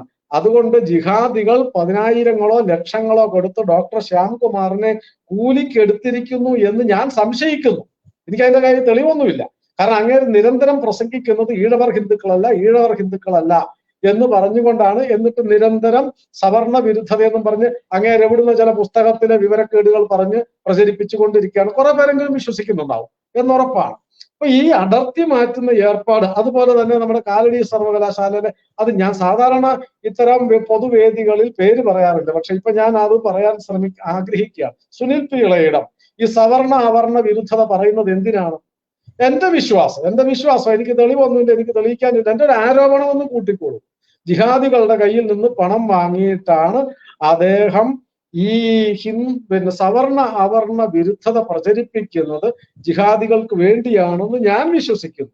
നേരായിരിക്കാം, അല്ലായിരിക്കാം, നുണയാണെങ്കിൽ തള്ളിക്കളഞ്ഞേക്ക്, തെളിയിക്കാൻ പറയേണ്ട ആവശ്യമില്ല. കാരണം ഞാൻ എന്റെ ഒരു സംശയം മാത്രം പറയുകയാണ്. ഇങ്ങനെ ഒന്നല്ല, അറിയപ്പെടുന്ന 2 പേരെ ഞാൻ പറഞ്ഞു എന്ന് മാത്രം. ഇത് പറയാൻ കാരണം സാമാന്യ ഹിന്ദുക്കൾ, വിശിഷ്യ ഇന്ന് നമ്മുടെ നാട്ടിൽ സമുദായങ്ങളുണ്ടല്ലോ. അതുകൊണ്ട് യോഗക്ഷേമ സഭയുടെ, NSSന്റെ, KPMSന്റെ, വിശ്വകർമ്മ സമുദായത്തിന്റെ, SNDPയുടെ ഒക്കെ നേതാക്കന്മാരായിട്ടുള്ള, അതുപോലെ എല്ലാ സമുദായങ്ങളുടെയും, ഹൈന്ദവ സമുദായങ്ങളുടെ മുഴുവൻ നേതാക്കന്മാരും അണികളും പ്രവർത്തകരും ഒക്കെ തിരിച്ചറിയേണ്ടത് ജിഹാദികളുടെ ഈ കപട പ്രചരണത്തിന് വിധേയമാകരുത്, കീഴ്പ്പെട്ടു പോകരുത്. കീഴ്പ്പെട്ടാൽ മാപ്പിള കലാപം ആവർത്തിക്കും, 21 ആവർത്തിക്കും എന്നുള്ളതാണ് ആ ഹിന്ദുക്കൾക്ക് പഠിക്കാൻ ഒരു പാഠമുണ്ട് എന്ന് ഞാൻ പറഞ്ഞത്. പിന്നെ ഒന്ന് പ്രചരിപ്പിക്കുന്നത് കമ്മ്യൂണിസ്റ്റ് പ്രസ്ഥാനമാണ് മതവാദികൾക്ക് വേണ്ടി ഏറ്റവും കൂടുതൽ വാദിച്ചു കൊണ്ടിരിക്കുന്നത്. ഇപ്പൊ അതിന് ഒരു കുഞ്ഞു ഉദാഹരണവും കൂടി ഞാൻ പറഞ്ഞ് അവസാനിപ്പിക്കാം. ആലപ്പുഴയില് ഒരു ബ്രാഞ്ച് കമ്മിറ്റി മുഴുവൻ രാജിവെച്ചിട്ട് ഇപ്പൊ അവര് കമ്മ്യൂണിസ്റ്റ് പാർട്ടിയിൽ നിന്ന് രാജിവെച്ചു. എന്തായിരുന്നു കാര്യം? ബ്രാഞ്ച് കമ്മിറ്റിയുടെ സെക്രട്ടറി എപ്പോഴോ അയാളുടെ വീട്ടിലെ വിശേഷത്തിനാണോ എന്തോ കാര്യത്തിന് അയാൾ എപ്പോഴോ വീട്ടുകാരുടെ നിർബന്ധത്തിനാണോ ഒരു തവണ ചന്ദനം തൊട്ടിട്ടോ മറ്റോ കുറി തൊട്ട് അയാൾ പാർട്ടി ഓഫീസിൽ പോവുക, പാർട്ടി പരിപാടിക്ക് ചെല്ലുകയോ എന്തോ ചെയ്തു. അയാളുടെ മേലെയുള്ള കമ്മിറ്റിയുടെ സെക്രട്ടറി ഒരു മുസ്ലിം നാമധാരിയാണ്, സഖാവ്. ആ സഖാവ് വല്ലാണ്ട് ചീത്ത വിളിക്കുകയും കളിയാക്കുകയും ആക്ഷേപിക്കുകയും ഒക്കെ ചെയ്തു. അയാളെയും അയാളുടെ കുടുംബത്തെയൊക്കെ ആക്ഷേപിച്ചു.